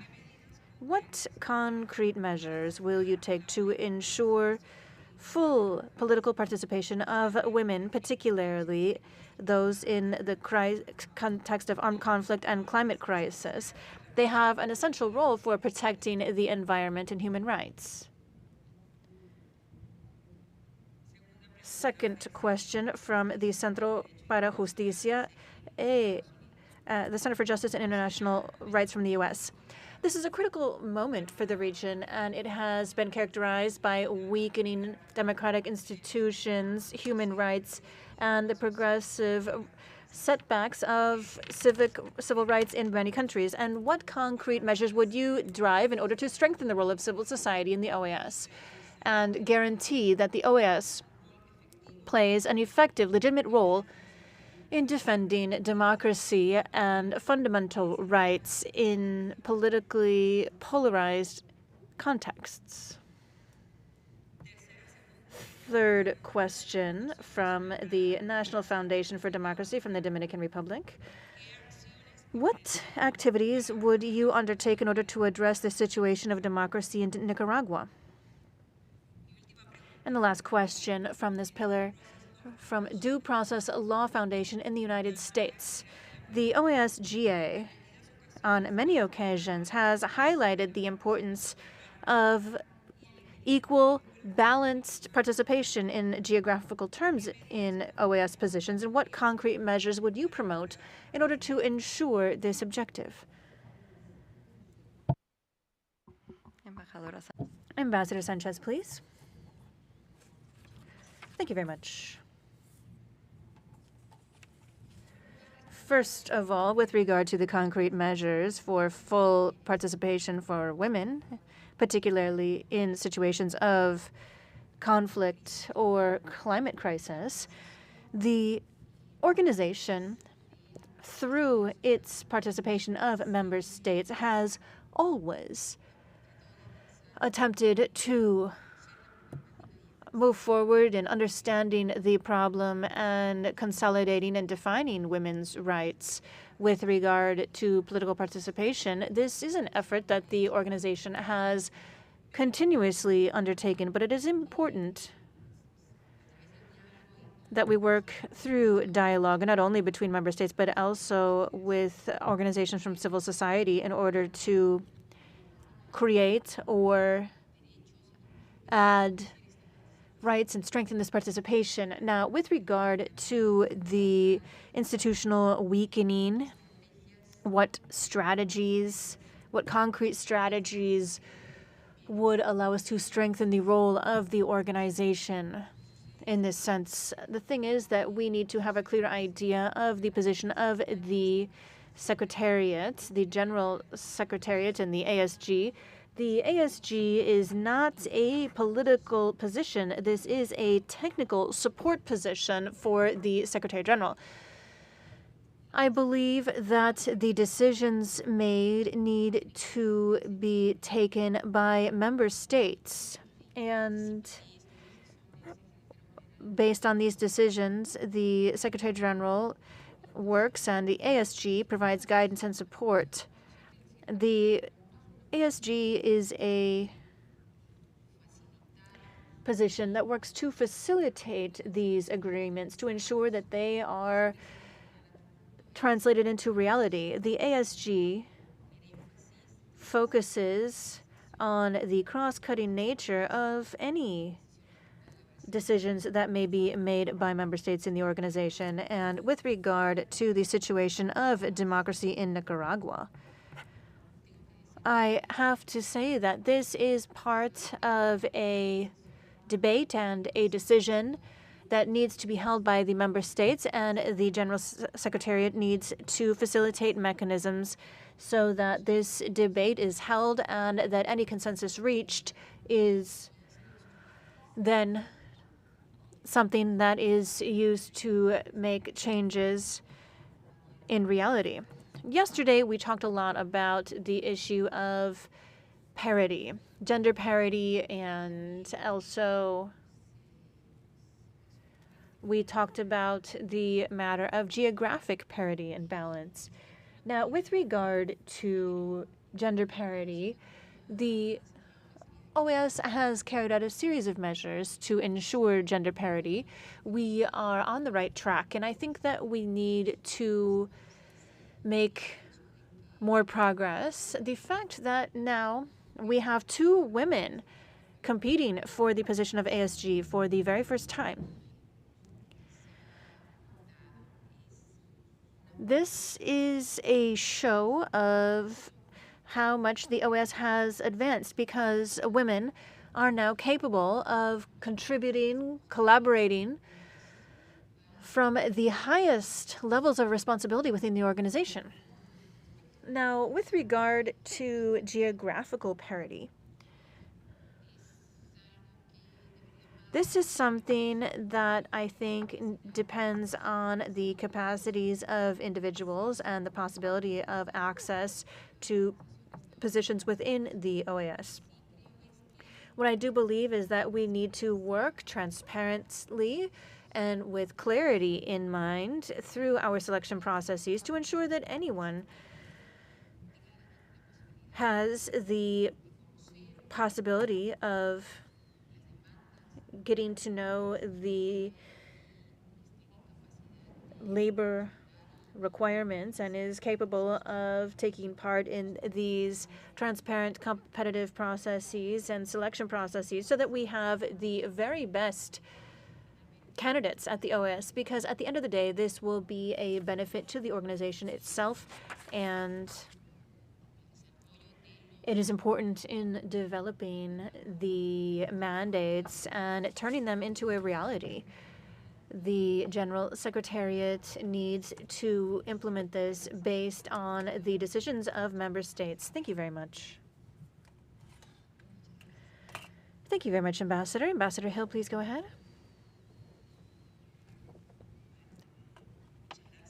Thank you very much.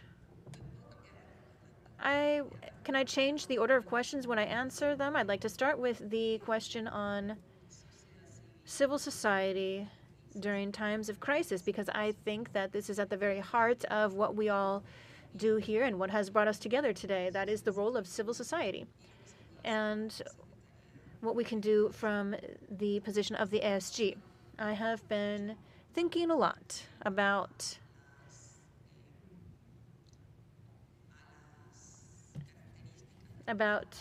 the features of this position. It's not, as Anna Maria said so eloquently, this isn't a political position. It's rather a much more technical role. And so I have been thinking it over, how it is that I can support civil society from that position, and I've reached the following conclusions. First of all, the Secretariat essentially works with all of the major OAS conferences, that is the GA and many more. And I think that that is where the responsibility of this office lies. That is opening the doors much more widely for civil society, not only through events, but also through follow-up on those events. That means that those events become the seeds of the topics that may later be debated by member states, that these events allow us to shed light on the work of civil society, hand in hand with that of governments that are present, to show the ability to reach agreements, show results. And I think that this is the responsibility of these major spaces and conferences to promote dialogue with civil society. I also believe that we need to deepen that dialogue and go beyond specific moments simply during a meeting. And in order to do that, we might, if the Secretary General so desires, shoulder that from the position of the ASG.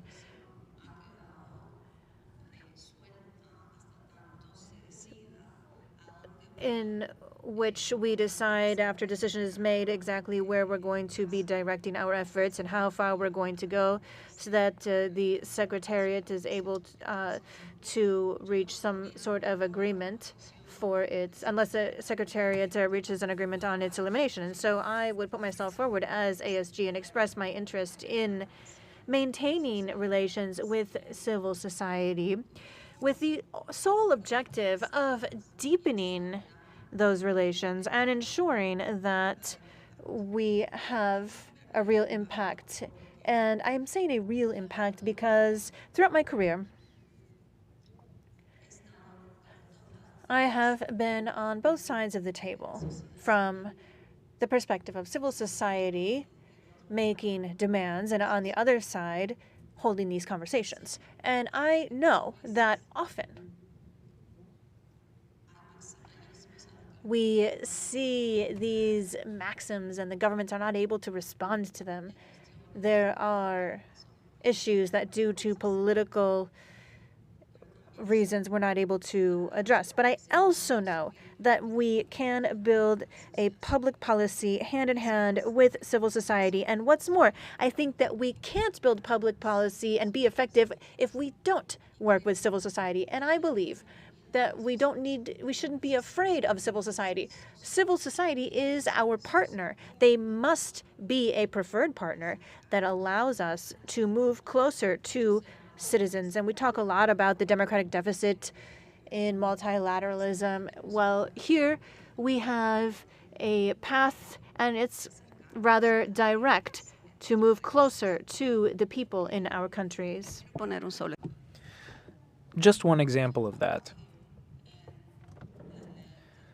I worked on the law for reparations to victims of armed conflict in my country. Ever since, it was just 3 sentences written down on a napkin during a brainstorming session at a cafe. From that point to what it is now, an instrument for transitional justice in my country. It's a policy for victim reparations, which today, after many years of conversation, everyone in my country, no matter the political color, no matter the ethnic, no matter the ethnic group, no matter the age, no matter the political sympathies. In any case, it's a national policy, it's a state policy, and we made it happen. And we made it happen because we traveled the country and we talked to practically everyone. Yo diría que es la política. I would say that this policy is the most socially accepted legislation in Colombia. We went everywhere with this. So I can really tell you that I've lived this myself. I didn't just read about it in books. I know what it means to sit down and negotiate with civil society over a text. And that's what I bring to the table. So very quickly, in terms of women's full participation in contexts of climate change, conflict, without a doubt, all of our constitutions throughout the Americas enshrine equality between men and women. So I think that we've got a good starting point for getting that work done. But the OAS brings capacity to the member states, and more directly to the women themselves, so that they are better equipped to overcome challenges. There's a political school within the OAS. It's designed for leaders, and it seeks to train women in the region. It's hard to compete with men in politics in our hemisphere. So training is a soft measure.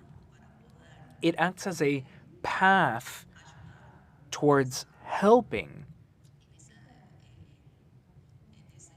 women in that regard. Additionally, I think we need to acknowledge the different approaches on how multiple situations impact women, and we've got to be very frank about how we're addressing this. We need to recognize the fact that different approaches are going to require different measures, different initiatives. Not every woman out there is going to acknowledge those differentiated impacts if we don't have a conversation about it. In terms of what actions I would undertake to open doors, in terms of the situation with Nicaragua, now this is not part of the ASG's responsibilities, but I would commit to listening to all civil society organizations from Nicaragua, just like I would the civil society organizations of any member state within the OAS framework. Everyone deserves to have access to this organization. Even when the government of a particular country has taken distance from the organization, the people of the Americas remain our North Star. In times of great polarization, we cannot let pessimism win out.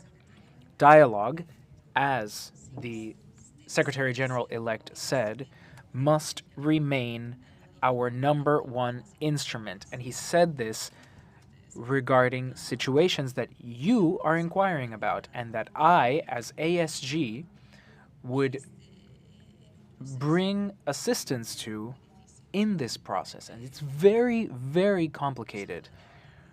But we cannot give up on this. The hardest part about working with civil society is giving you guys the time you need. Active listening requires time, and that is what I plan on delivering. Thank you. Thank you so much, Ambassador. We will now move on to the next round of questions concerning multidimensional security as a pillar of the organization.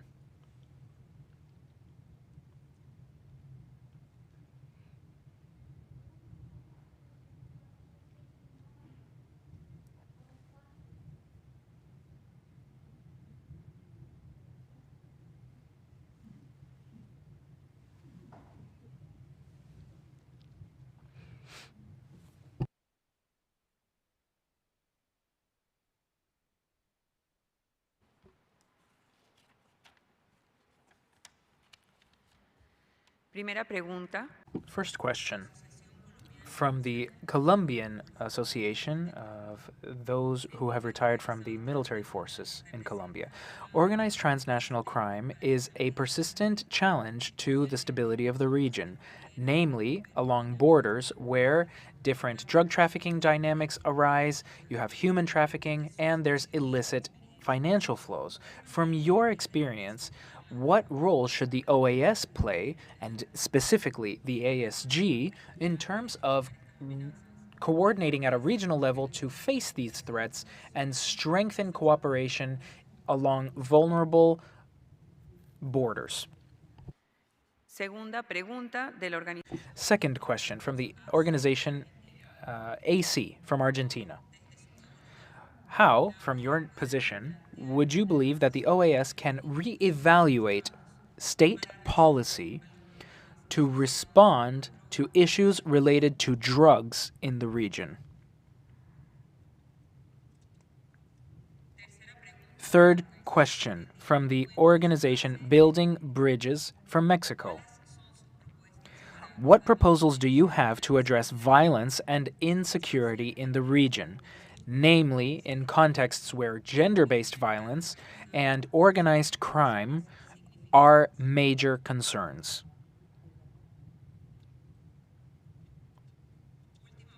Final question from the Federalist Foundation of the Dominican Republic.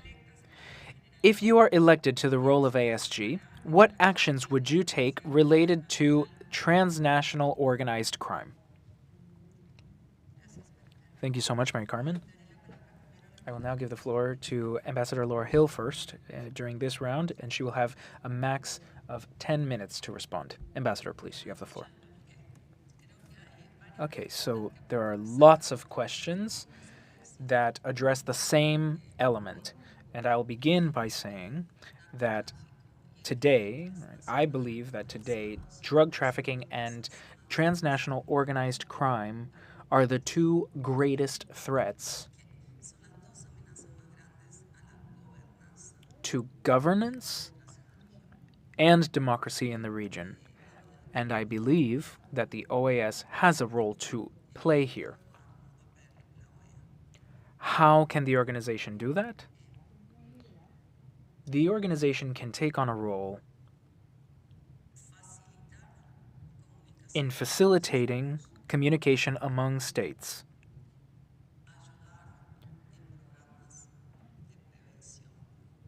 bring assistance to prevention programs, strengthen state capacities, identify best practices. That's already within the mandate, the different mandates that the OAS has, and those mandates can be further deepened should the states decide to progress further in that sense. Without a doubt, the ASG would back the implementation of such mandates. But I think that the most practical way to do so would be by guaranteeing that the organization really work. Communication, let's say, when one nation asks for a permanent council session, a special session, we could immediately respond by convening a session so that states could make a decision as quickly as possible. The work of the ASG is so well defined that I can say that we would be able to help states in that sense. We can help them to address specific threats and challenges. We have mechanisms to meet those needs. I think we need greater communication among the different countries here if we want to address the issue that is transnational organized crime. Do you know why? It's because they are on the front lines. It's because they have identified a confluence of crime that we have never seen before. Drug traffickers are not just drug traffickers anymore. They deal in all kinds of contraband. They traffic migrants, all kinds of people. You have weapons being trafficked as well. And there's a lot of work to be done throughout the region when it comes to weapons. We could do a lot better in terms of arms registration, small arms and light weapons. And for that reason, I believe that we have to maximize communication among states. I so wish that this were a forum where we could hold dialogue with police forces, intelligence forces, and make decisions. But bringing this back to the theme of drugs specifically, drug traffickers are always a few steps ahead. Within the UN alone, over the course of 20 years, we've gone from 200 prohibited substances to 1,200 today. There are 1,200 controlled substances. That is a massive burden on our countries. There is no other way to respond, however, because as the drug business evolves, because it's clear that it has, now we have synthetic drugs that we didn't used to deal with.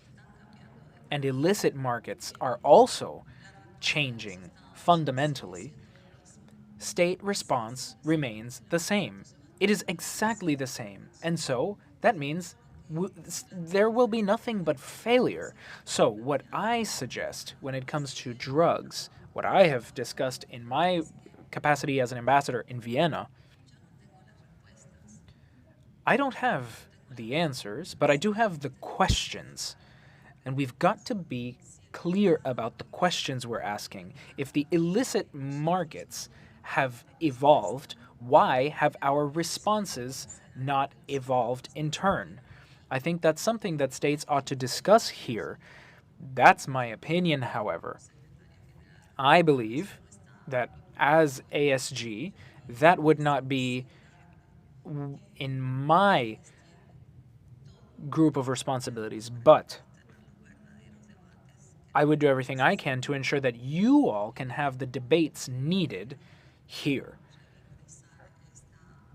And once again, if we want to revitalize this organization, the administration has a responsibility as well to ensure that everything runs smoothly.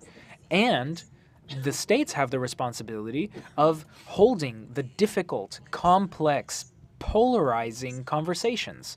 Because despite all of that, those conversations are necessary. So I will be there to bring support and back whatever the Secretary General decides is fit in that regard. But I would take on this role very much aware that drug trafficking and organized transnational crime are the two great threats that the region must face. Thank you very much. Muchas gracias, embajador. Thank you so much, Ambassador. And I want to give the floor to Ambassador Sanchez for a period of 10 minutes. Thank you. Thank you so much. The pillar of multidimensional security is one of great importance in our organization, and the organization has undertaken work in all these areas. To respond to these questions, I believe it might be best, well, first off, let's combine the answers, because the pillar of security within the organization is multidimensional in nature, which covers all of these elements, including those that have been mentioned in the questions themselves. In theory, at first, I have to say, this is an element that the Secretary General-elect, Albert Randin, has given great importance to. We have to include human rights in our vision of multidimensional security, and that's something we ought to highlight. In that regard, my job as ASG would be to support the Secretary General here at the OAS in implementing this multidimensional security approach, one that would address all regional threats in a comprehensive way, prioritizing respect for human rights, strengthening cooperation among member states as well, because all member states, somehow or other, deal with these problems. That is to say, the issue of, in this particular context, crime, I suppose I could call it, and combating what is essentially a scourge in so many of our nations. And the response has been difficult at best in terms of providing people with security. That's what we've seen within the OAS. So I think it's important that we address these regional threats in an integral fashion, always prioritizing respect for human rights and strengthening cooperation among all member states, which requires, necessarily, that we improve the effectiveness of our legal framework within the inter-American system and at the state level.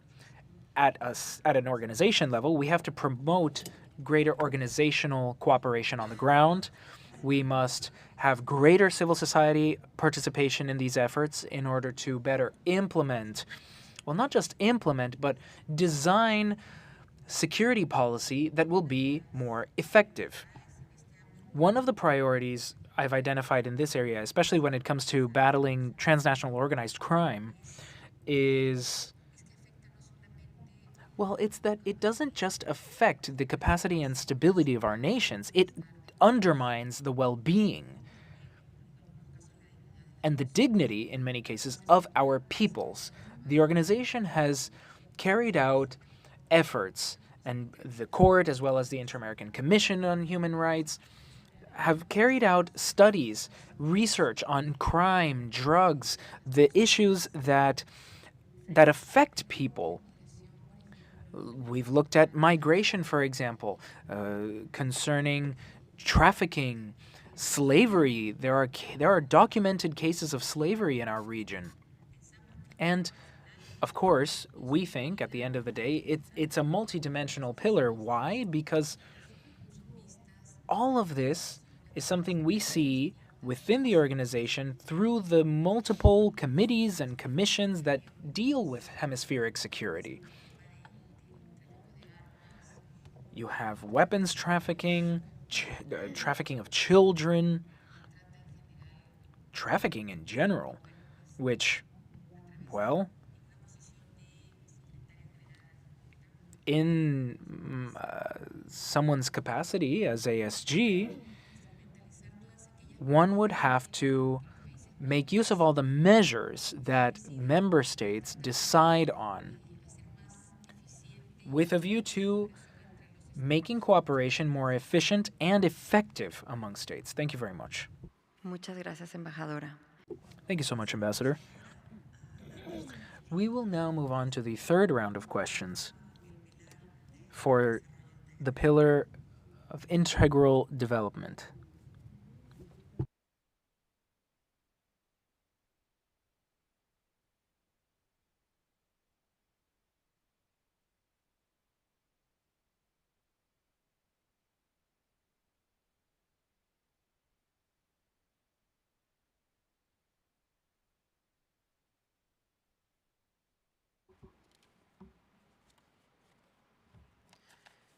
Primera pregunta.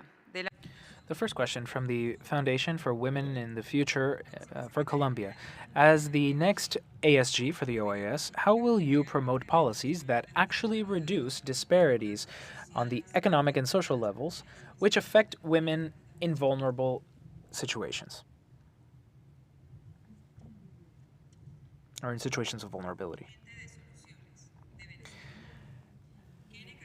Solutions-focused people from Venezuela. What mechanisms does the OAS have to promote Venezuela's civil society organizations when it comes to democratic governability or governance, human rights, multidimensional security, and sustainable development?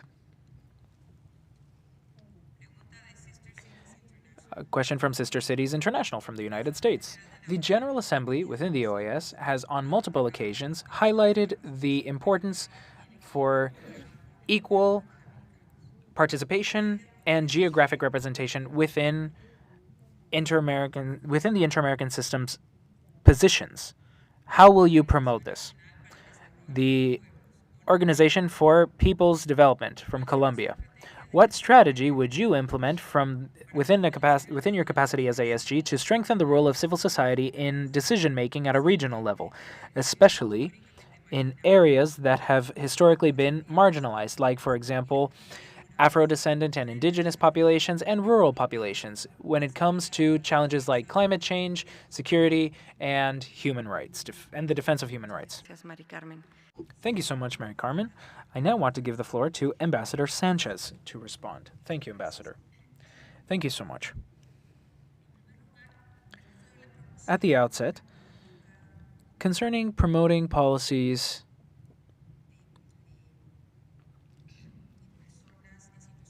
on vulnerable populations, the work of the organization has emphasized responding to those vulnerabilities specifically. We believe that through the work carried out by the organization, we've addressed multiple elements in this regard. There are multiple examples of participation by vulnerable individuals. That way, we are able to better consider their perspectives on the multiple aspects that our organization addresses. For example, within CD, we have learned of work undertaken in the area of integral development. Lots of initiatives are underway in terms of defending human rights. It's important to maintain that approach always, and the Secretary General believes that it is important that we value such approaches. When it comes to mechanisms for promoting human rights, etc., the position of ASG really is privileged in this sense. We can adopt tools and provide resources to work on these matters in a collaborative way, keeping in mind the needs of our member states and how we could collaborate further. We've developed multiple mechanisms for collaboration through which we have access to experiences garnered in countries that have managed to overcome situations, complicated situations, and which have shared those experiences with us, with a view to developing programs at national and international levels. When it comes to equal participation and having parity in terms of participation at the organization level, I think that gender parity is of great importance within the organization, like in every civil society organization as well. And our institution has developed a slew of actions because we believe that this is key within our work for equality and inclusion in the region. So the work I'm talking about includes initiatives developed by bodies, agencies, promoted by the General Secretariat, with a view to further implementing gender parity throughout the organization. We want a gender-based perspective, a gender lens applied to all of our organizations, bodies, and groups. Now, we've seen progress, but major challenges remain. When it comes to effective implementation and elimination of structural barriers, that is work that can be done within the ASG's capacity. I think that it's one of the measures that the Secretary General-elect has in mind.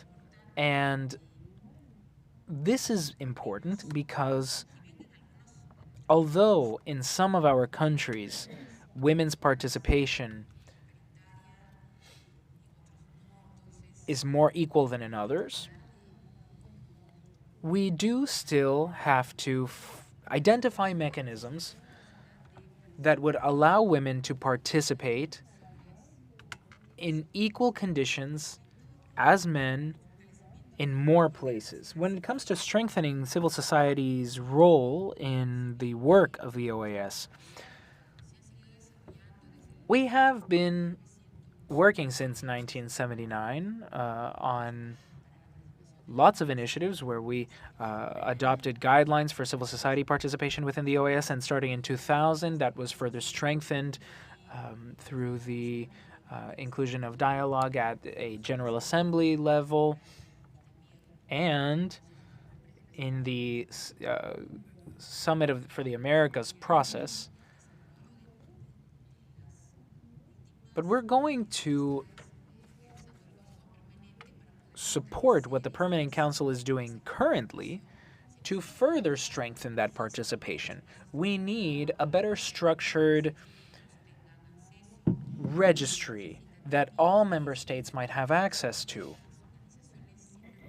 And organizations themselves have to actively participate in. They have to register, maybe, for such a directory.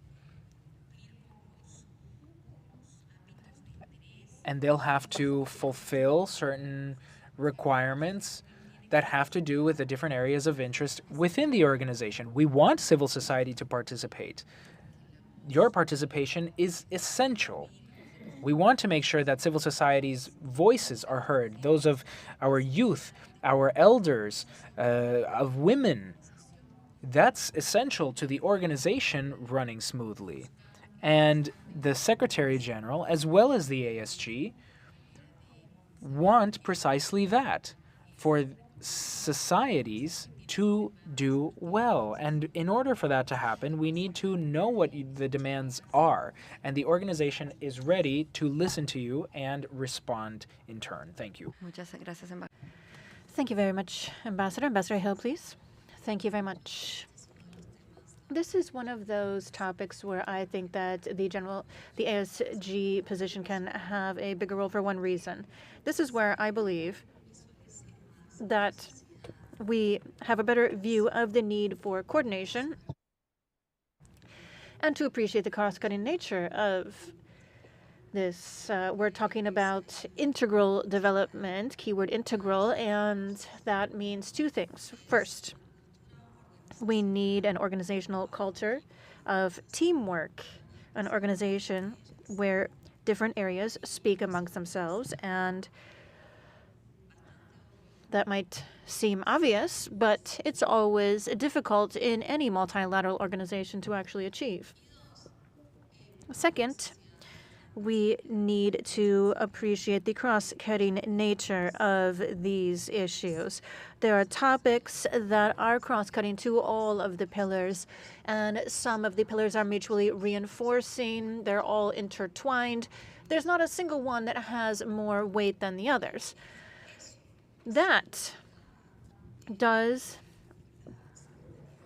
fall on the position of the ASG, and it is related to internal operations and changes to the organizational culture of the OAS. For example, water is something that's related to integral development, but water also has a lot of other issues related to it. For example, human rights and access and many other areas. And I think that this is where we need to sort of become aware.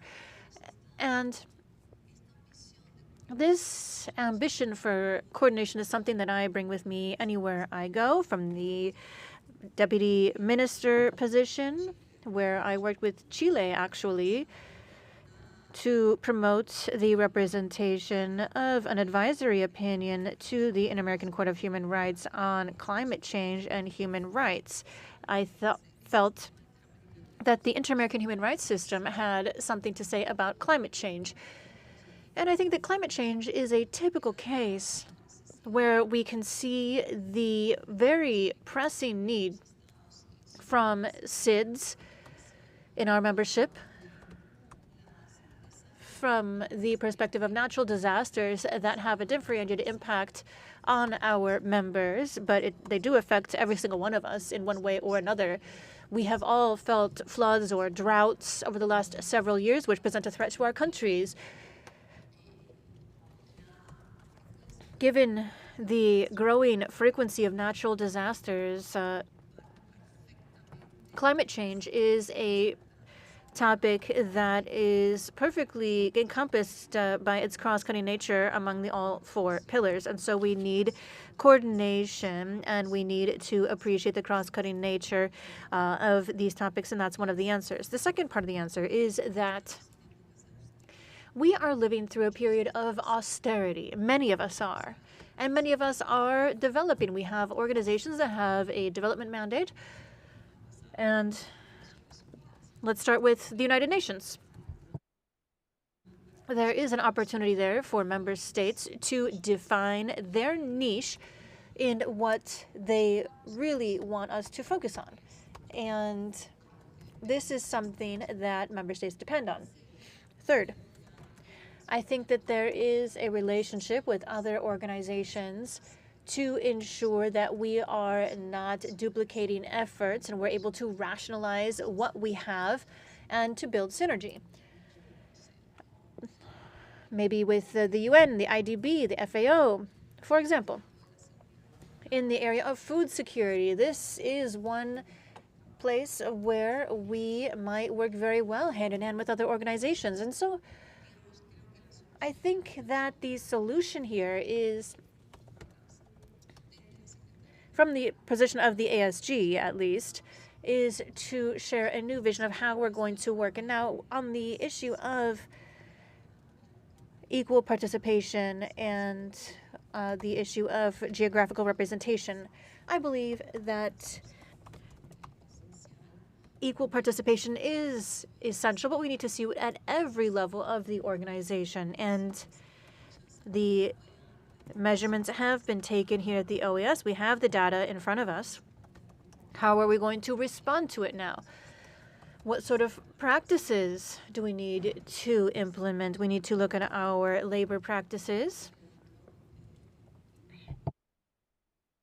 and ensure that we are retaining certain members of the personnel, that we have a parity strategy for men and women, to ensure also geographical representation, particularly in the area of a meritocracy, because that's what we're all working for as states, to ensure that staff positions are circulated as widely as possible and we have the broadest selection of candidates possible.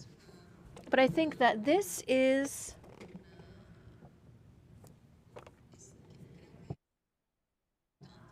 if we have the will from the leadership of this organization, we will be able to see results, and the results will be seen relatively swiftly. So without a doubt, we will do this from the position of the ASG. The strategy to ensure that civil society has access in far-flung zones. Obviously,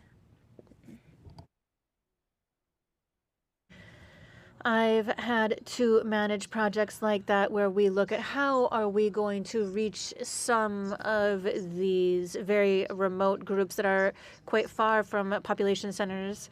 And it's not easy because Zoom is not something that works for everyone in our continent. A lot of people do not have the ability to connect to Zoom, and so that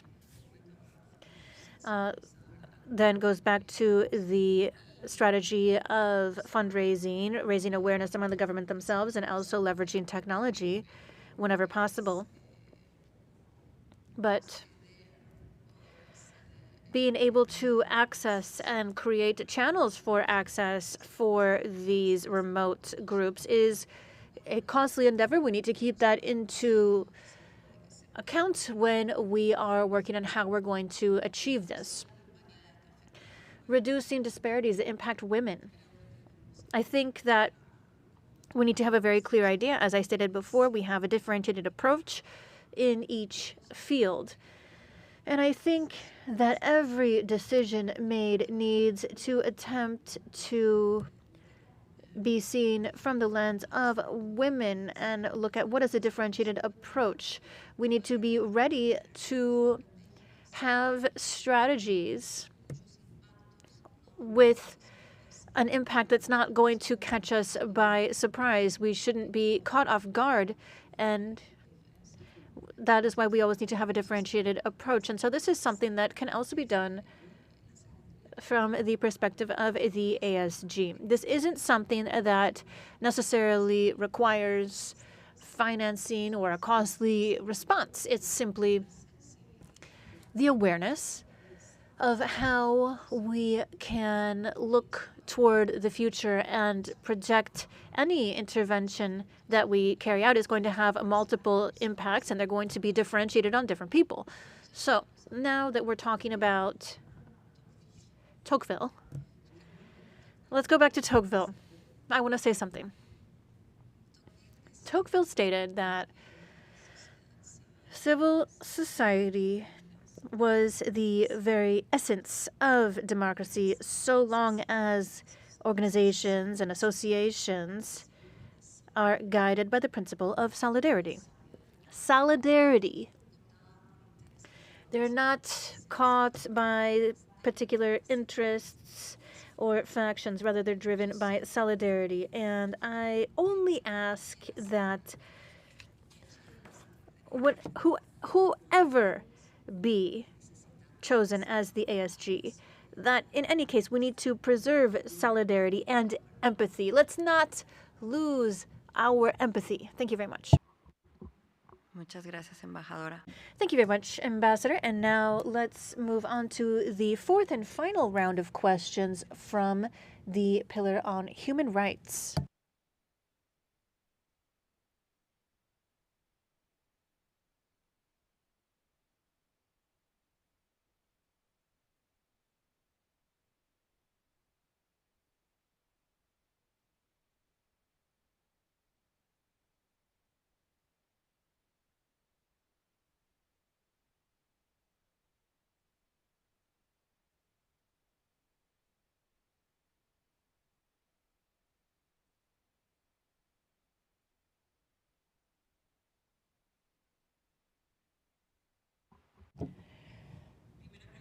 Question 1 from the Foundation Services for Alternative Development in the South, Sundas, and Ecuador. In the face of growing authoritarian populism, what measures would the OAS take in order to strengthen the pillar of human rights while safeguarding democracy and addressing attacks on reproductive and sexual rights? Question 2 from Sasot, Guyana. And plans for the effective participation of civil society in the decision-making process of the OAS.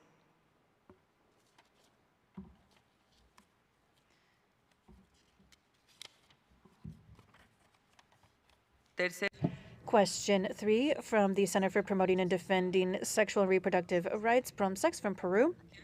What activities would you drive from your position as ASG of the OAS to ensure that human rights are respected? For example, access to justice, freedom of association, and the right to defend rights. Final question from the Association for Women's Rights, ADEM, in Argentina. In the face of fundamentalists growing with aggressive human rights policies on reproductive and sexual rights, how would you move forward with effective protection mechanisms for female human rights defenders, feminist activists, and others? Thank you very much. Muchas gracias, Mari Carmen. Thank you very much, Mari Carmen. I would now like to give the floor to Ambassador Hill for a maximum of 10 minutes. Thank you very much.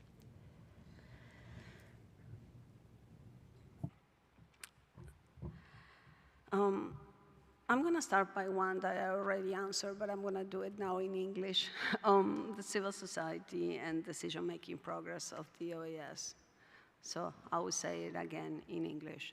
I think we need to deepen and strengthen the conversation between civil society and the OAS. And I think the number of conferences that the Office of the Assistant Secretary General is due to organize, has to organize, is a powerful mechanism to include civil society.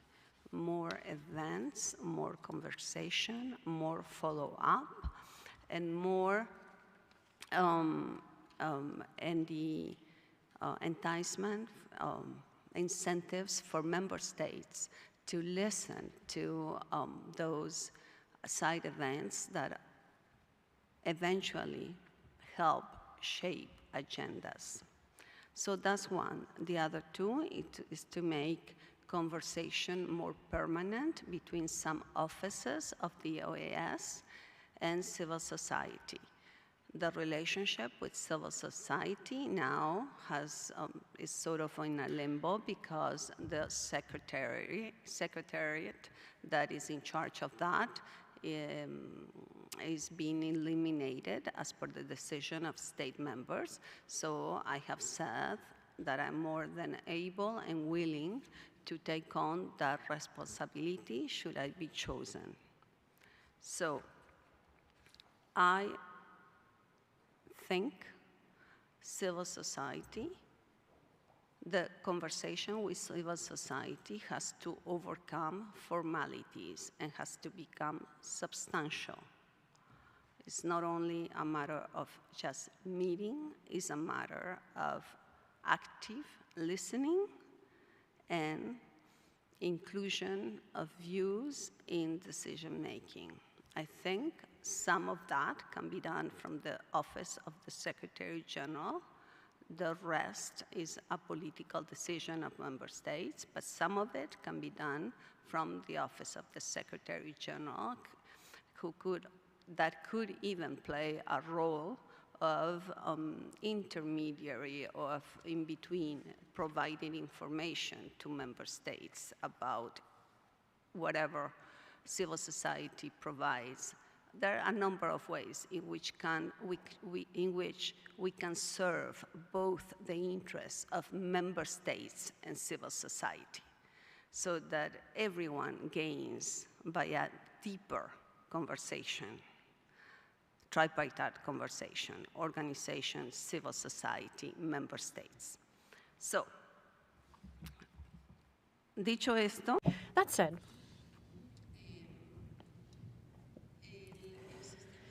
the human rights system in the organization is likely the institution that has historically had the strongest tie, that has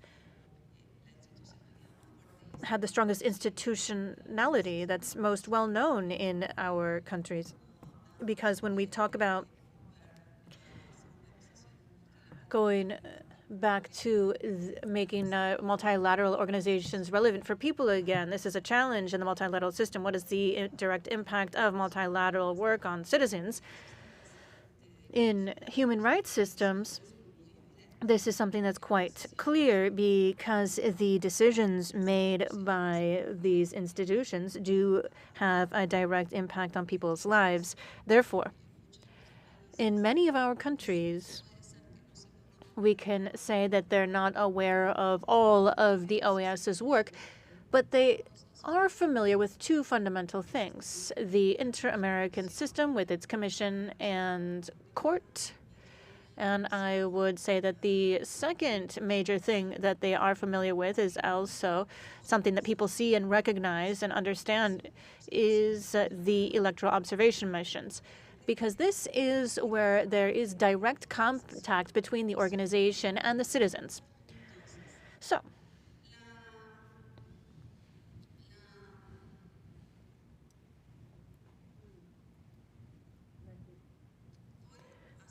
I will be very, very, very frank in my answer. I believe that if one becomes ASG, one is here to defend the institutionality of the organization that one represents. And that is what I will do. That means that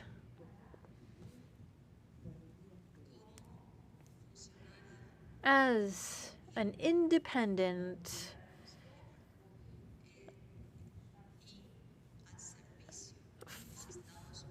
functionary of the governments and the member states that comprise the organization, I will be speaking with the entirety of civil society. And so it's very difficult for me to answer the questions about what are the fundamentalist positions of some or another. I don't know exactly what you are referring to, but what I do know is that from wherever I am, I will defend the institutionality. I will work to ensure that decisions made at every body of the inter-American system are respected, and that includes bodies within the inter-American human rights system. And I will contribute to the work of the Office of the Secretary General on recommendations and decisions to ensure that they are respected and implemented. And that will be my contribution to the institutionality of human rights in the inter-American system. And I would just like to give you a brief story just to show how committed I am to this system. When I became the deputy minister, Colombia was the country with the most decisions from the Inter-American Court of Human Rights. I've already lost count, but it's a lot. And many of them are not fully implemented or carried out. And we're talking sometimes about resolutions from 30 years ago. It's been 30 years in some cases. And so what did I do when I became the deputy minister?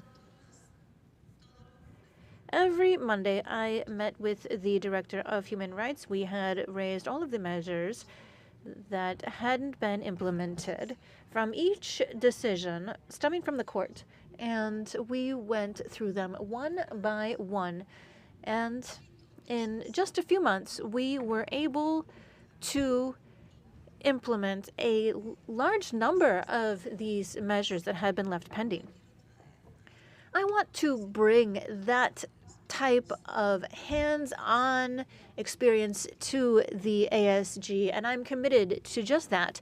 I will defend the existing mechanisms and their activities because that will be my responsibility as ASG. Thank you very much. Gracias, embajadora. Thank you very much, Ambassador. Ambassador Sanchez, please. Muchas gracias. Thank you very much. Thank you for the questions on the issue of reproductive and sexual health, because this is a topic that's very important, not only for our countries, but also for the organization as a whole. And generally speaking, as candidate for the position of ASG, my work will be focused on facilitating spaces for dialogue, and this is something that we do at the level of the ASG. We need to attempt to build structured dialogue between the different sectors of the system,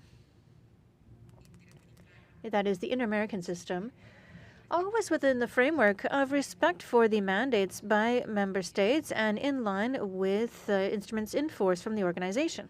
And indeed, there is a series of diverse positions on this topic throughout the continent, but there's only one voice that speaks for protecting these rights. Now, in a context of responsibilities as ASG of the OAS, we need to promote mutual respect, inclusion, and support from institutional mechanisms that make it possible for us to ensure that all voices are heard, particularly and especially the voice of civil society. The concern that they reflect in the face of different circumstances where these types of rights are at risk. In the inter-American realm, issues such as reproductive and sexual health reflect a variety of approaches and regulatory frameworks that are very different between member states. Yet the OAS is a political forum, and we have served to ensure that we hold dialogue and promote rights while always respecting the sovereignty of member states and the constitutional framework of each one. Yet, at the same time, there are mandates, broad mandates in the organization, and they're related to human rights, gender equality, and health, and that is something that we all have an interest in making a reality.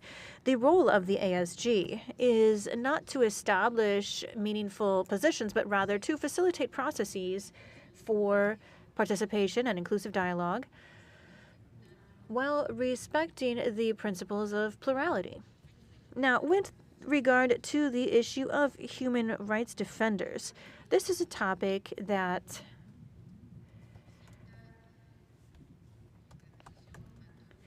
gets our attention at every level, nationally, at the hemispheric level, globally. And the work that we need to do in order to guarantee protection mechanisms for defenders of human rights is important here. And these processes where we need to work must have a comprehensive approach.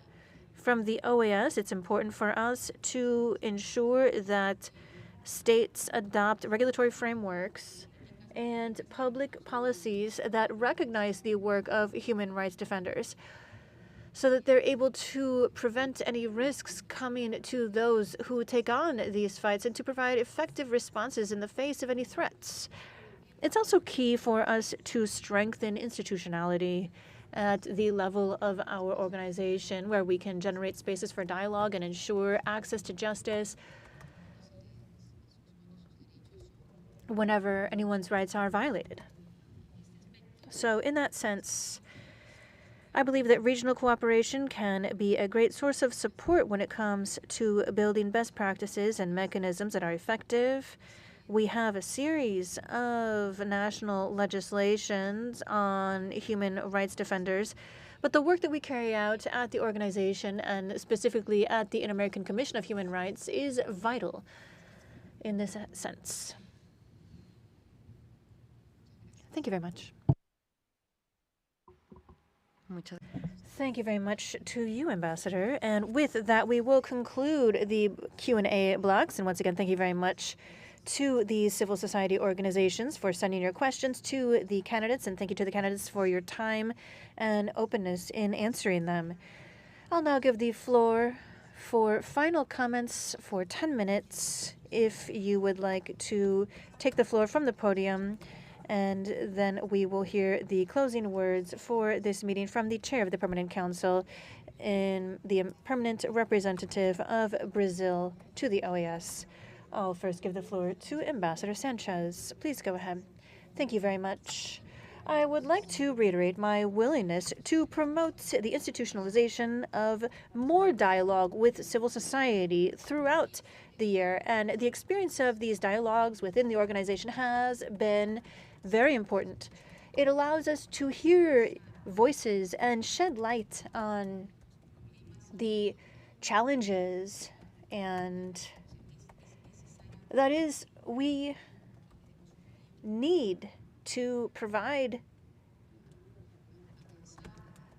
this time to hear from populations, minorities, persons with disabilities, Afro-descendant communities. We need to hold more dialogues throughout the year. And I also think that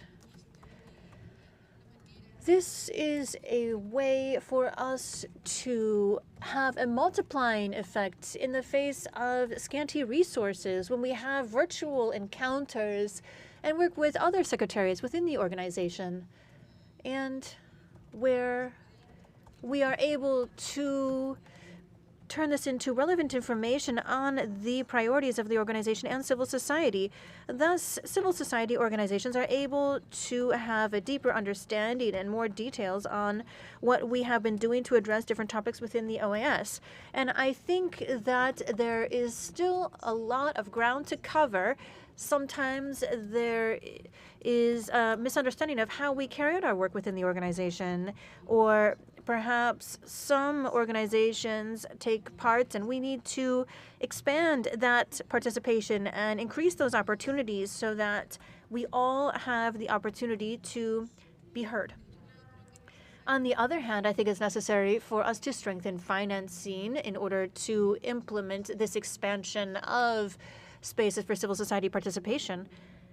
Perhaps if we talk about what we wish for, we fall into the trap of empty words that aren't actually turned into action on the ground. And that is why I am committed to working with member states, permanent observers, financial organizations in order to create a true commitment to shed greater light on civil society's participation.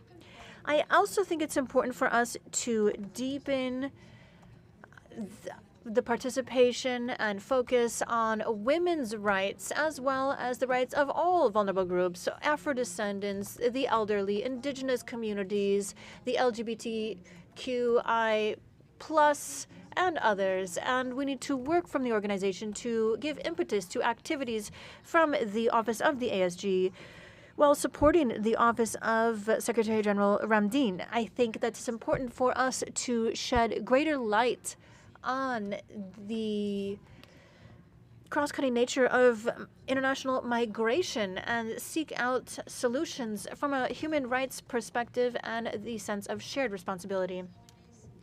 Youth is a group whose voice requires more space. And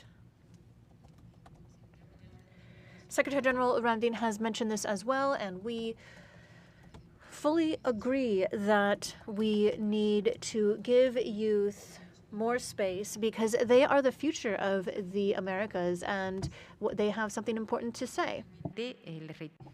To close, if I am elected to ASG, I will keep my door open.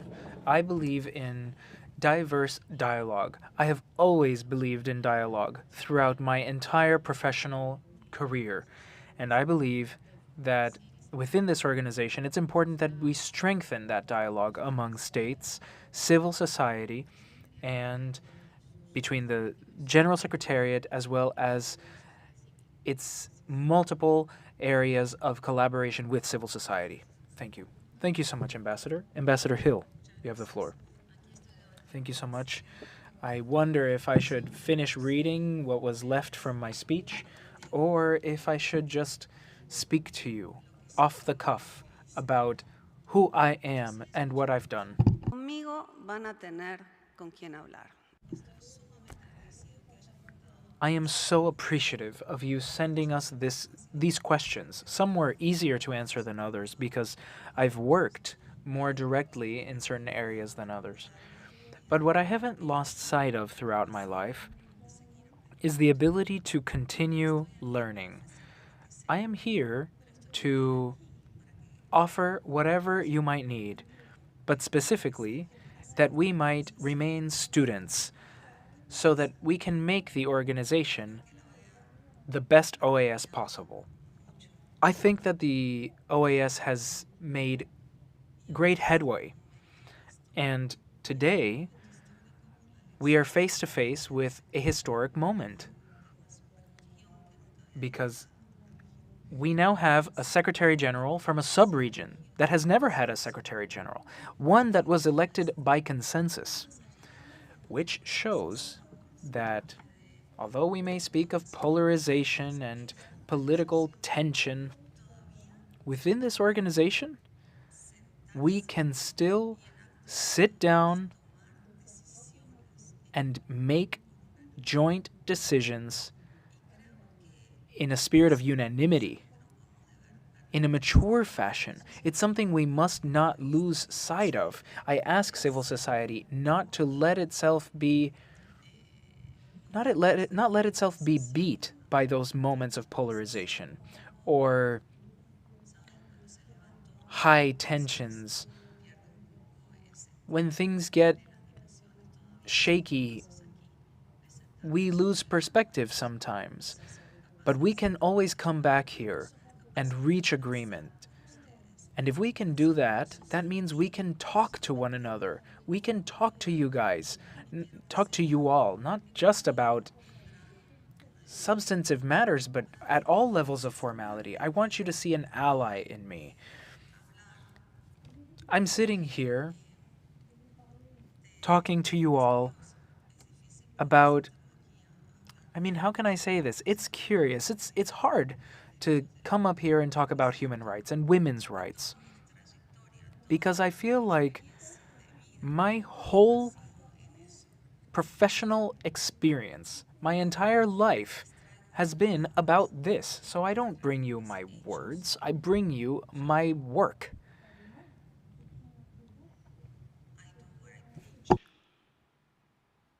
Eso es lo que tienen que saber. That's what you need to know. I plan on giving you no surprises.